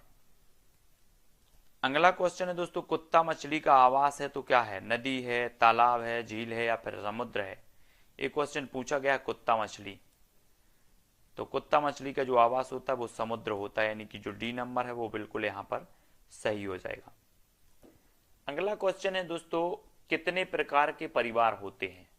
तो आपको पता है कि आकार के आधार पर जो परिवार के प्रकार होते हैं वो कितने होते हैं? दो, यानी कि एकाकी और संयुक्त। ए आकार के आधार पर 2 प्रकार के होते हैं। ठीक है, जिस परिवार में दादा दादी, चाचा चाची, ताऊ ताई, बुआ, माँ बाप और बच्चे रहते हैं उसे क्या कहते हैं? प्रश्न क्रमांक 2 का आंसर, उसे कहा जाता है दोस्तों संयुक्त परिवार, यानी कि जो बी नंबर है वो यहां पर बिल्कुल सही होगा। किसी परिवार को दर्शाया जाता है पारिवारिक वृक्ष से, पारिवारिक बार चार्ट से, पारिवारिक पाई चार्ट से, किसी से भी। तो किसी परिवार को दर्शाया जाता है, प्रश्न क्रमांक 3 का आंसर, उत्तर क्या होगा? पारिवारिक वृक्ष से। आनुवांशिकता का जनक किसे कहा जाता है? चार्ल्स डार्विन को, अरस्तु को, अलेक्जेंडर फ्लेमिंग को या फिर ग्रेगोर जॉन मेंडल को? तो आनुवांशिकता का जो जनक है, प्रश्न क्रमांक 4 का आंसर, वो किसे कहा जाता है? तो आनुवांशिकता का जनक माने जाते हैं मेंडल साहब, और डी नंबर बिल्कुल यहां पर सही होगा। अगर मां का रक्त समूह ओ है और बाप का रक्त समूह भी ओ है तो बच्चे का रक्त समूह होगा कौन सा होगा? इसकी 100% प्रायिकता है कि अगर माता पिता के रक्त समूह ओ हैं तो बच्चे का भी रक्त समूह ओ होगा, यानी कि जो बी नंबर है। अगला क्वेश्चन है दोस्तों, अगर मां का रक्त समूह ए है और पिता का बी है तो बच्चे के रक्त समूह ए बी होने की जो संभावना है वो कितने प्रतिशत होगी? 10%, 25%, 50% या 100%? प्रश्न क्रमांक 7 और राइट आंसर आपका होगा बी, यानी कि 25%। निम्न में से कौन सा कथन सत्य है? सत्य कथन यहां पर बताना है सभी परिवारों के नियम एक जैसे होते हैं, माँ बाप से बच्चों में गुणों के स्थानांतरण को आनुवांशिकता कहते हैं, एक परिवार के सदस्यों की संख्या कभी घट बढ़ नहीं सकती, या बच्चा स्कूल में सब कुछ सीखता है। तो प्रश्न क्रमांक 8 और 8 का राइट आंसर होगा आपका बी, यानी कि माँ बाप से बच्चों में गुणों के स्थानांतरण को आनुवांशिकता कहते हैं। वी नंबर आपका यहां पर करेक्ट आंसर हो जाएगा। नेक्स्ट, ग्रेगोर जॉन मेंडल ने अपना प्रयोग मटर पर क्यों किया था? क्यों किया था? इसलिए किया था क्योंकि इसमें कई सारे गुण पाए जाते हैं, है ना। प्रश्न क्रमांक 9 का जो उत्तर है वो सी सही हो जाएगा। लड़कों और लड़कियों के लिए अलग अलग नियमों में कौन सी भावना पनपती है? ऊंच नीच की भावना, लैंगिक विभेद की भावना, दोनों या उपरोक्त दोनों, या इनमें से कोई नहीं? तो 10 का आंसर जो हो जाएगा वो क्या होगा? लैंगिक विभेद की भावना, और वी नंबर बिल्कुल करेक्ट आंसर होगा यहां पर। तब आपका अगला जो क्वेश्चन है दोस्तों, बच्चे को सामाजिकरण का जो पहला पार्ट है वो कहां से प्राप्त होता है? परिवार से होता है, विद्यालय से होता है, सांस्कृतिक केंद्र से होता है, धार्मिक केंद्र से होता है? तो सामाजिकरण का जो पहला पाठ पढ़ता है बच्चा वो कहां से पढ़ता है? परिवार से। ए नंबर सही है। एकल परिवार से तात्पर्य है तो क्या है, वर्ष 1950 के बाद बना परिवार। परिवार जिसमें माता पिता एवं बच्चे हों। संपूर्ण परिवार जिसमें बच्चे एवं उनके माता पिता दादी दादा हों, या केवल पति पत्नी। तो जिसमें माता पिता एवं बच्चे हों वो क्या है, एकल परिवार है। और बी नंबर यहाँ पर बिल्कुल करेक्ट होगा। ठीक है, नेक्स्ट है, भारत में लड़के और लड़कियों की विवाह योग्य न्यूनतम आयु क्रमशः क्या है। 21 वर्ष व 18 वर्ष, 18 वर्ष व 21 वर्ष, 18 वर्ष व 18 वर्ष, या 18 वर्ष व 16 वर्ष। तो भारत में लड़के और लड़कियों की विवाह की जो योग्य न्यूनतम आयु है वो कितनी है। तो सभी लोगों को पता है कि लड़के की 21 वर्ष और लड़की की 18 वर्ष, यानी कि जो आपका विकल्प नंबर 1 है वो सही हो जाएगा यहां पर। ठीक है, अगला क्वेश्चन है दोस्तों, ग्रामीण क्षेत्र के मकानों के ढांचे वहां की जलवायु की स्थिति से संबंधित होते हैं। गांव के मकानों के लक्षण नीचे दिए गए हैं। मकान मजबूत बांस के खंभों पर बने होते हैं। अंदर से भी मकान लकड़ी से ही बने होते हैं। मकान जमीन से लगभग 3 से 3.5 मीटर ऊंचे बने होते हैं। मकानों की छतें ढालू होती हैं। यदि इस मकान में भारी वर्षा होती है, इस गांव में भारी वर्षा होती है, तो यह गांव किस राज्य में होना चाहिए। तब आपने कई बार पढ़ा है कि ये जो मकान है वो होना चाहिए कहां पर, असम। असम यानी कि बी नंबर। ठीक है, निम्नलिखित में से कौन सा कीट मधुमक्खियों की भांति कॉलोनियों में एक साथ नहीं रहता। तो चींटी भी रहती है, ततैया, दीमक रहती है, लेकिन मकड़ी नहीं रहती, यानी कि ए नंबर आपका यहां पर बिल्कुल सही होगा। घरों की नीचे दी गई विशिष्टताओं पर विचार कीजिए। निचली मंजिल में कोई खिड़की नहीं, पेड़ के तनों की लकड़ी से बनी ढालू छतें, पत्थर के खंभों पर जमीन से लगभग 10-12 फुट ऊंचे पर बने घर, पत्थर गारा और चूने से बनी मोटी दीवारें, या लकड़ी के फर्श। तो यहां पर आपके कूट दिए हैं कि लेह और लद्दाख के घरों में ऊपर दी गई कौन सी विशिष्टताएं पाई जाती हैं। 3 का जो आंसर हो जाएगा वो हो जाएगा ए डी ई। ए मतलब निचली में कोई खिड़की नहीं, डी मतलब पत्थर गारा और चूने से बनी मोटी दीवारें, और लकड़ी के फर्श। तो ए डी ई। कौवा पेड़ की अध्ययन कीजिए। कौवा पेड़ की ऊंची डाल पर घोंसला बनाता है। इस घोंसले को बनाने में कई प्रकार की चीजें, यहां तक कि लकड़ी की शाखाएं और लोहे के तार भी होते हैं। एक चालाक पक्षी है जो अपना घोंसला नहीं बनाता और कौवे के घोंसले में अंडे देता है। बेचारा कौवा अपने अंडों के साथ इन अंडों को भी सेता है। यह पक्षी कौन सा है, कलचड़ी है, बसंत गौरी है, शकरखोरा, या कोयल।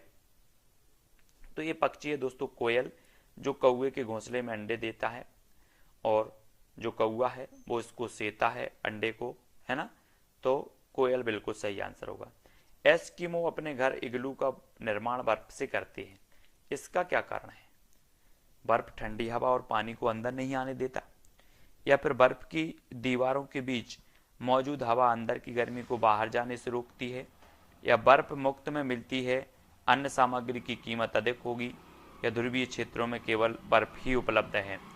तो 5 का जो आंसर आपका राइट हो जाएगा वो क्या होगा कि बर्फ की दीवारों के बीच मौजूद हवा अंदर की गर्मी को बाहर जाने से रोकती है, यानी कि जो बी नंबर है वो बिल्कुल यहां पर सही होगा। नीचे दिया गया पैराग्राफ पढ़िए, जिसे गांव के एक छात्र ने अपने घर के विषय में लिखा।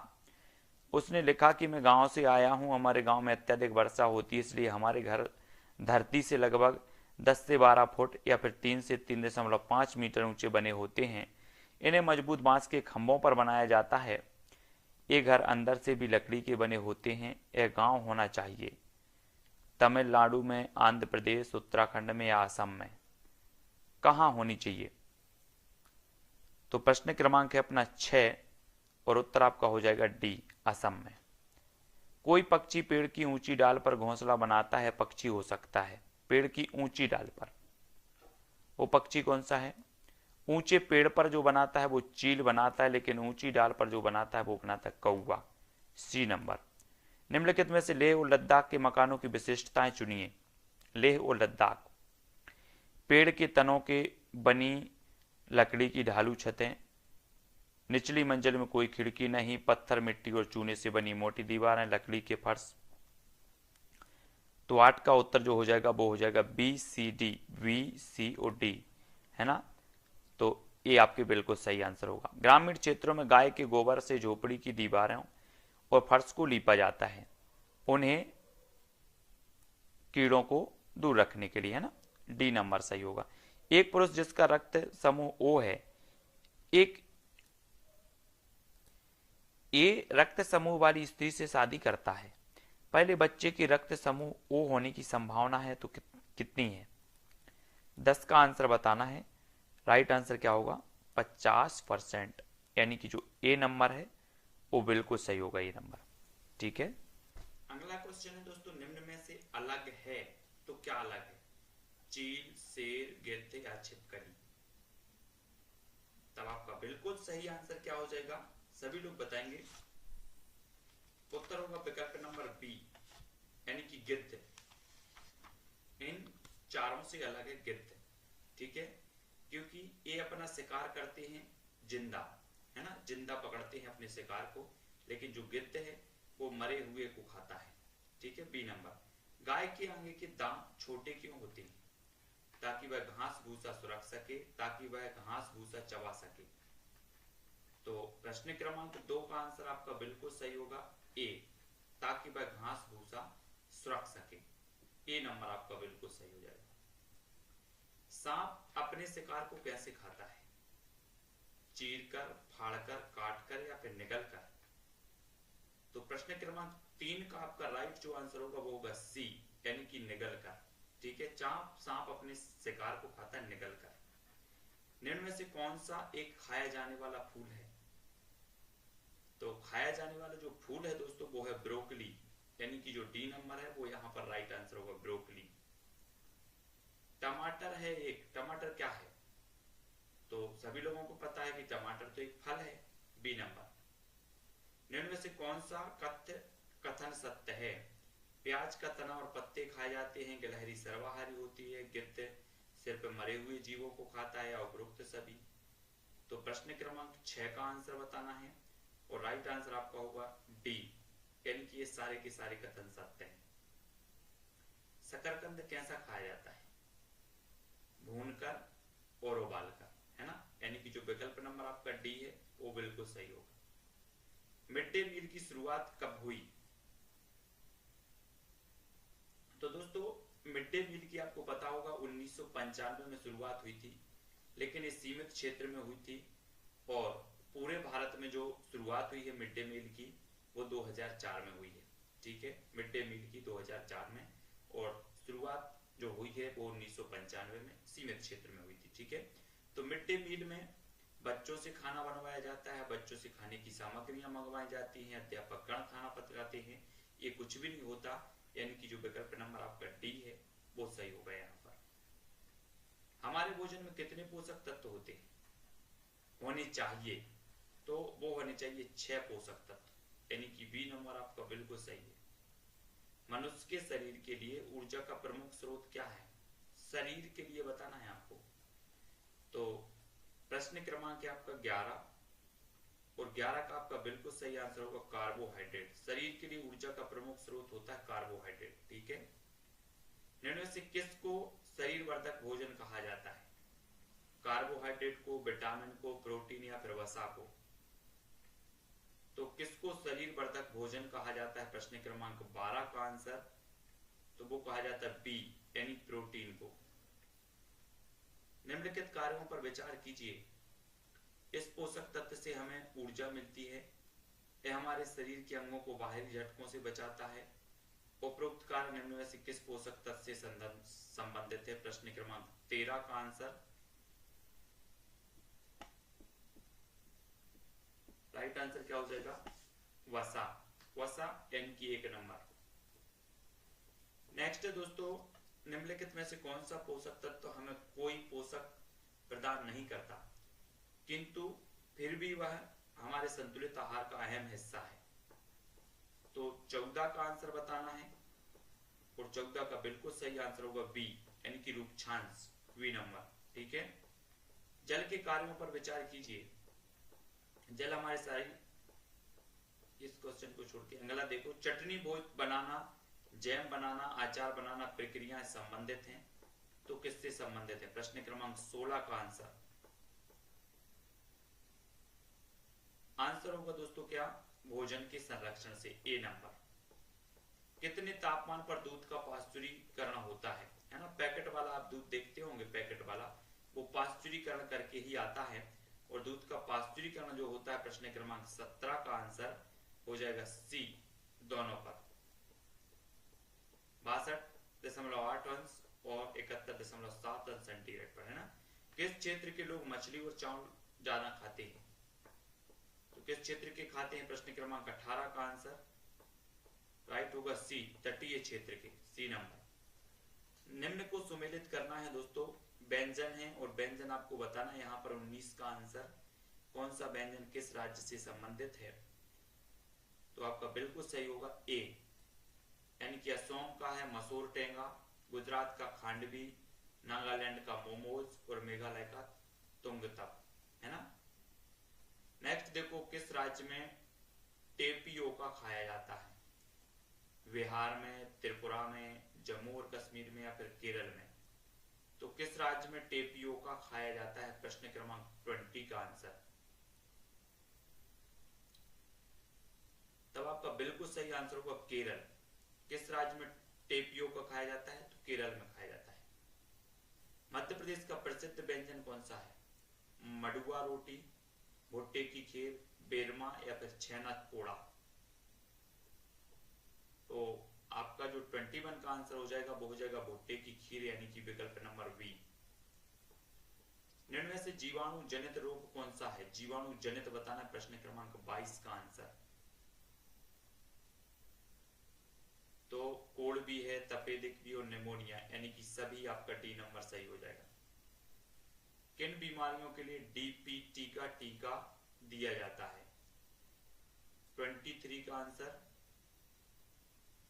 तो वो दिया जाता है काली खांसी और डिप्थीरिया, टेटनस, इनके लिए डीपीटी का टीका दिया जाता है। नेक्स्ट दोस्तों, कौन सी बीमारी चूहों के द्वारा फैलती है? तो सभी लोगों को पता है कि प्लेग जो है ये चूहों के द्वारा बीमारियां फैलती है, और सी नंबर आपका यहाँ पर सही होगा। पोलियो होता है मच्छर के काटने से, मक्खियों के द्वारा, दूषित जल और भोजन से, इनमें से कोई नहीं। 25 का आपको बताना है पोलियो कैसे होता है।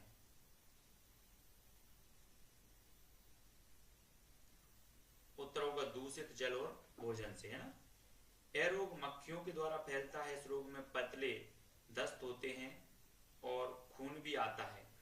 यह रोग है, तो यह रोग कौन सा है? 26 का। यह रोग कहलाता है पेचिस, पेचिस यानी बी नंबर सही होगा। अस्थमा बीमारी है पेट की, हृदय की, नाक की या सांस की? तो 27 का आंसर बताना, अस्थमा किसकी बीमारी है? तब आपका जो 27 है और 27 का राइट आंसर होगा डी, सांस की। निम्न में से मच्छरों से होने वाले रोग कौन कौन से हैं? 28 का आंसर हमें बताना है। तो वो है कौन? मलेरिया भी है, डेंगू भी और चिकनगुनिया, यानी कि सभी हैं। मच्छरों से होने वाले जो रोग हैं वो सभी। इस बीमारी की दवाई सिनकोना नामक पेड़ की छाल से बनती है। इस बीमारी को दूर करने के लिए तालाबों, जलाशयों में मछलियां पाली जाती है। यह बीमारी कौन सी है? 29 का उत्तर बताना है,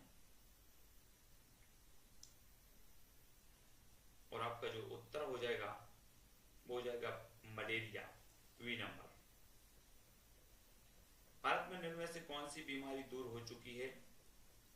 तो 30 का आंसर बताना है, और राइट आंसर होगा चेचक, चेचक यानी कि ए नंबर। ठीक है, अगर किसी के भोजन में कार्बोहाइड्रेट और वसा की अधिकता होगी तो उसे हो सकता है, क्या हो सकता है? 31 का, उसे हो सकता है मोटापा, सी नंबर। ठीक है, अगला देखो, जल में घुलनशील विटामिन कौन सा है? 32 का आंसर बताना है। जल में घुलनशील जो विटामिन है वो कौन से हैं? बी और सी, ये जल में घुलनशील विटामिन होते हैं। रोनाल्ड रॉस ने खोज की थी, तो किसकी की थी? प्रश्न क्रमांक 33 का आंसर बताना है। तो रोनाल्ड रॉस ने की थी दोस्तों मलेरिया, सी नंबर। किसी व्यक्ति के मसूड़ों से खून आता है, उसके मांसपेशियों और जोड़ों में भी दर्द होता है ना, उसको डॉक्टर रसीले खट्टे फल, अमरूद, आंवला आदि खाने की सलाह देता है। वह किस बीमारी से ग्रसित है? किस बीमारी से है? तो आपका बिल्कुल सही आंसर होगा स्कर्वी, यानी कि जो डी नंबर है वो सही हो जाएगा। ठीक है। हमारे शरीर के द्वारा किन विटामिनों का संश्लेषण होता है? 35 का उत्तर बताना है, और 35 का राइट आंसर जो हो जाएगा वो हो जाएगा क्या? डी और के। ए नंबर आपका बिल्कुल सही है। ठीक है। अगला क्वेश्चन है, निम्न कथनों पर विचार कीजिए। रिकेटस बच्चों में होता है, विटामिन के की कमी से रक्त का थक्का नहीं जमता,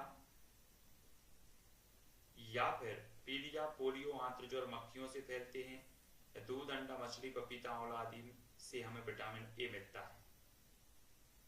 तो 36 का जो राइट आंसर आपका होगा वो क्या होगा? क्या हो जाएगा? 3, पीलिया, पोलियो, आंत्र ज्वर मक्खियों से फैलते हैं, यानी कि आपका जो 36 का आंसर होगा, 1 मिनट, 36 का आपका आंसर होगा सी नंबर, यानी कि ए, 2 और आई बी, है ना। 3 यहां पर गलत हो जाएगा। इस प्रकार से मनुष्य के रक्त में सामान्य हीमोग्लोबिन की मात्रा होती है तो कितनी होती है? 37 का आंसर बताना है।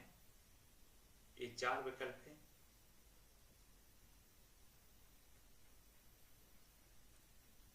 आपका उत्तर होगा विकल्प नंबर बी। एनीमिया रोग किसकी कमी से होता है? एनीमिया रोग बताना है। 38 का आंसर, एनीमिया जो रोग है वो किसकी कमी से होता है, और आपका जो उत्तर होगा लोहे की कमी से। ठीक है, ए नंबर। स्वच्छ भारत अभियान की शुरुआत कब हुई?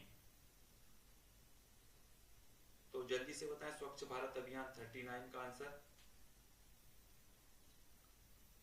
तो आपका बिल्कुल राइट आंसर होगा 2 अक्टूबर 2014, है ना।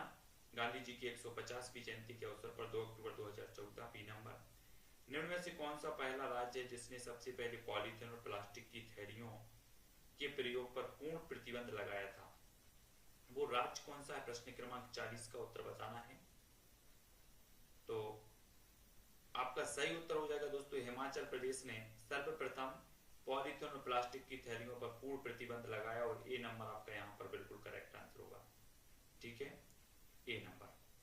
तब अगला क्वेश्चन आपको बताना, कौन सी बीमारी दूषित जल पीने से होती है?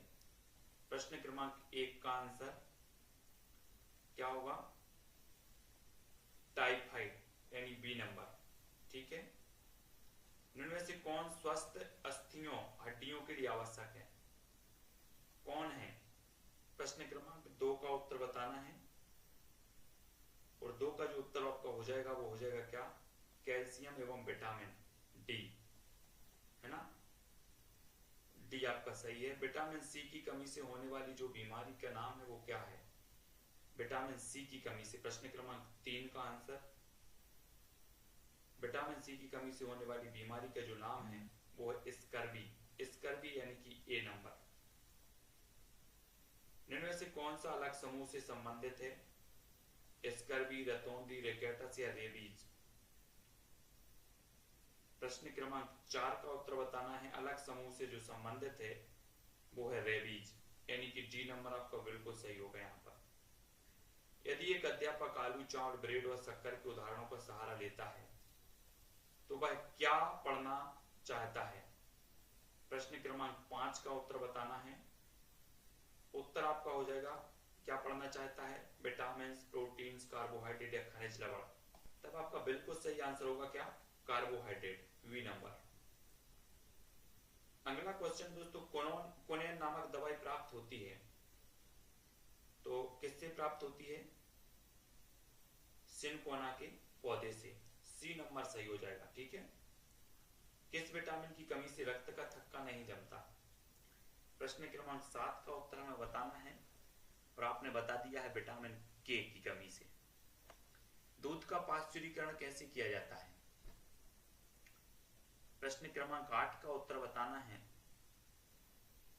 तो इस प्रकार से किया जाता है, 71 अंश पर 15 सेकेंड और 22 62 अंश सेंटीग्रेड पर 32 मिनट तक गर्म किया जाता है, इस प्रकार से, है ना। तो डी नंबर आपका यहाँ पर सही होगा। क्वार्सियोकर नामक जो रोग है वो खालिस्तान की कमी से होता है, क्वासियोकर। प्रश्न क्रमांक 9 का उत्तर बताना है। और क्वासियोकर जो नामक रोग है वो प्रोटीन की कमी से, यानी कि जो बी नंबर है वो बिल्कुल यहाँ पर सही होगा। हमारे पर्यावरण को बचाने के लिए 3 प्रकार के आहार हैं, कौन कौन से? तब आपका प्रश्न क्रमांक 10 का उत्तर क्या होगा? सी, कम उपयोग, पुनः चक्रण और पुनः उपयोग। सी नंबर आपका बिल्कुल सही होगा। वायरस संक्रमण से होने वाला रोग कौन सा है? टाइफाइड, जुकाम, हैजा या मलेरिया? वायरस संक्रमण से होने वाला रोग है तो कौन सा है? प्रश्न क्रमांक 11 का आंसर, राइट आंसर होगा जुकाम। समुद्री शैवाल किसका महत्वपूर्ण स्रोत है? 12 का उत्तर हमें बताना है। समुद्री शैवाल तो किसका महत्वपूर्ण स्रोत है? आयोडीन का। सी नंबर बिल्कुल सही होगा। सुमेलित करना है हमें दोस्तों यहां पर प्रश्न क्रमांक 13 का, जो आपका राइट आंसर हो जाएगा। यहां पर आपके कूट दिए हैं और कूट में आपका उत्तर होगा एक का दूसरा, दूसरे का तीसरा, तीसरे का पहला। तो एक का आपका दूसरा हो जाएगा, दूसरे का तीसरा, तीसरे का पहला और चौथे का चौथा हो जाएगा, इस प्रकार से। कटे घाव हल्दी के चूर्ण से, है ना। सामान्य ज्वर मेथी के बीजों की चाय, आंख की सूजन ताजे धनियों के बीजों से, और दांत का दर्द हींग का चूर्ण। ये सबके इलाज दिए हैं, देसी नुस्खा। तो यहां पर देखो किस विटामिन की कमी से घाव से रक्त बहना नहीं रुकता? तो किस विटामिन की कमी से? के की। चूहों के द्वारा फैलने वाला रोग है, कई बार क्वेश्चन पूछा जाता है और याद रख लेना, ठीक है। चूहों के द्वारा फैलने वाला जो रोग है वो कौन सा है? प्रश्न क्रमांक 15 का। एक क्वेश्चन भी कई बार पूछा गया है और उत्तर हो जाएगा प्लेग। कौन सा जैव अपघटय पदार्थ है? प्लास्टिक है, शीशा है, पॉलीथिन है? तो कौन सा जैव अपघटय जो पदार्थ है वो कौन सा है? प्रश्न क्रमांक 16 का आंसर, राइट आंसर होगा क्या? इनमें से कोई नहीं, डी नंबर। अन्य मृत जंतुओं पर निर्वाह करने वाले प्राणी को कहते हैं, क्या कहते हैं? अन्य मृत जंतुओं पर निर्वाह करने वाले प्राणी को क्या कहते हैं? पैरासाइट, स्काइवेंजर, डीकंपोजर या फिर ओमनीवोर? प्रश्न क्रमांक 17 का आंसर हो जाएगा दोस्तों स्काइवेंजर, यानी कि सी नंबर। सागरीय खरपतवार किसका महत्वपूर्ण स्रोत है? प्रश्न क्रमांक 18 का। क्लोरीन का, आयोडीन का, ब्रोमीन का या लोहे का? सागरीय खरपतवार किसका महत्वपूर्ण स्रोत माना जाता है? प्रश्न क्रमांक 18 का आंसर बताना है। तो वो माना जाता है iodine. C number correct answer होगा। निम्न में से किस वर्ग में प्रोटीन की प्रचुरता है? तो 19 का आंसर बताना है। तो प्रोटीन की प्रचुरता जो होती है वो होती है सोयाबीन, चना और मक्का। सी नंबर। पोलियो का कारण है तो क्या है? पोलियो को कारण बताना है 4 विकल्पों में से। प्रश्न क्रमांक 20 का उत्तर, और उत्तर होगा विषाणु। पोलियो का कारण होता है विषाणु, यानी कि बी नंबर। जल जनित रोग कौन सा है? 21 का आंसर बताएंगे सभी लोग। जल जनित जो रोग होता है वो होता है दोस्तों अतिसार। अतिसार यानी कि ए नंबर। निम्नलिखित में से किसे कोनेन नामक दवा प्राप्त होती है? तो किससे होती है? प्रश्न क्रमांक 22 का उत्तर, और आपका उत्तर हो जाएगा सिनकोना प्लांट से, वी नंबर। नेक्स्ट बात कर लेते, प्रोटीन की सर्वोत्कृष्ट स्रोत है तो कौन सा है? सर्वोत्कृष्ट जो स्रोत माना जाता है प्रोटीन का वो सी नंबर, यानी कि सोयाबीन। विटामिन ए की कमी से होने वाला रोग जो है वो कौन सा है? 24 का आंसर बताना है आपको। उत्तर होगा रतौंधी, वी नंबर। डेंगू रोग का वाहक है तो क्या है? डेंगू रोग का वाहक बताना है 25 का। उत्तर क्या होगा? एडीज मच्छर, ए नंबर। ठीक है, डेंगू रोग का वाहक है। पल्स पोलियो कार्यक्रम का उद्देश्य क्या है? 26 का आंसर हमें बताना है। राइट आंसर होगा पोलियो का संपूर्ण उन्मूलन करना, है ना। पल्स पोलियो कार्यक्रम का उद्देश्य होता है सी। ठीक है। अगला क्वेश्चन है, कांच के जार तथा बोतलों को उनमें आचार भरने से पूर्व सूर्य की धूप में अच्छी तरह सुखाया जाता है, ऐसा क्यों? तो आपको उत्तर बताना है। आपका उत्तर होगा नमी को पूर्णतः हटाने के लिए, यानी कि जो डी नंबर है वो यहाँ पर बिल्कुल राइट आंसर हो जाएगा। अगला क्वेश्चन है दोस्तों, मच्छरों के प्रजनन की रोकथाम के लिए ठहरे पानी में तेल डालने की सलाह दी जाती है, ऐसा इसलिए है क्योंकि, प्रश्न क्रमांक 2 का आंसर, क्योंकि तेज ऑक्सीजन की आपूर्ति को काट देता है जिससे मच्छरों का प्रजनन थम जाता है। तो बी नंबर आपका बिल्कुल सही होगा। खाद्य संरक्षण के लिए निम्नलिखित में से कौन सा जोड़ा ठीक नहीं है? आलू चिप्स, दूध, पनीर, सेब, जैम या कच्चा आम अचार। खाद्य संरक्षण के लिए कौन सा जोड़ा ठीक नहीं है? प्रश्न क्रमांक 3 का आंसर बताना है। तो आपका उत्तर क्या हो जाएगा? दूध, पनीर, यानी बी नंबर। निम्न में से कौन बीज नहीं है? प्रश्न क्रमांक 4 का उत्तर बताना है। तो 4 का उत्तर क्या हो जाएगा? साबूदाना, सी नंबर, ये बीज नहीं है। ठीक है। बच्चों के द्वारा सब्जी बाजार से इकट्ठी की गई निम्नलिखित सामग्री में से उन्हें पहचानिए। भीतर, जिनमें भीतर बीज होते हैं।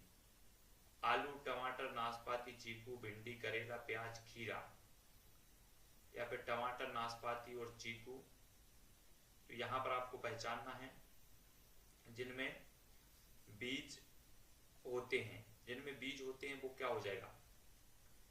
कौन सा विकल्प आपका सही होगा? प्रश्न क्रमांक 5 का। टमाटर में होते नाशपाती, चीकू, भिंडी, करेला, खीरा, इनमें बीज होते हैं, कि सी नंबर। कौन सी बीमारी रुके या इकट्ठे हुए पानी से हो सकती है? प्रश्न क्रमांक 6 का आंसर। तब आपका बिल्कुल सही आंसर है मलेरिया, ए नंबर। रीना आम पसंद करती है, वह इन्हें जाड़े के लिए संरक्षित करना चाहती है। निम्नलिखित में से कौन सा तरीका संरक्षण के लिए सर्वाधिक उपयुक्त है? रेफ्रिजरेटर में संचित करना, अचार और आम पापड़ बनाना, जूस तैयार करना और बायोरोधी डिब्बे से में संचित करना, या प्लास्टिक के थैले में रखना।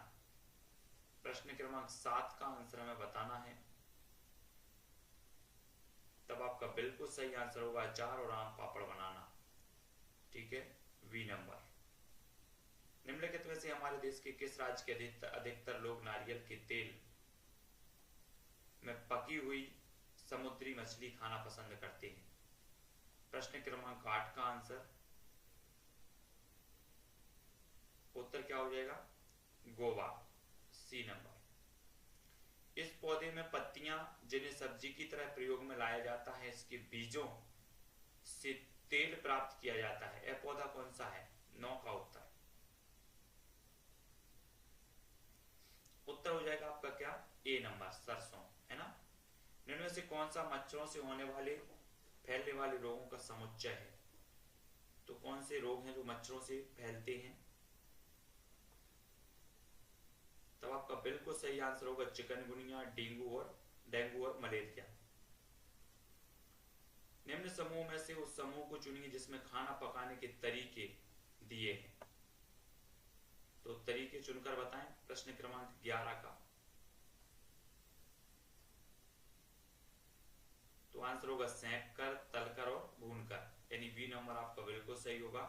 कोई डॉक्टर एक मरीज को खाने के लिए कुछ दवाइयां लिखता है और साथ ही गुड़, आंवला और हरी पत्तेदार सब्जियां जरूर खाने का सुझाव देता है। यह मरीज किस रोग से पीड़ित होना चाहिए? प्रश्न क्रमांक 12 का उत्तर बताना है। तो इसका सही उत्तर क्या हो जाएगा? तब आपका बिल्कुल सही आंसर होगा क्या? एनीमिया। एनीमिया आपका बिल्कुल सही हो जाएगा। ठीक है।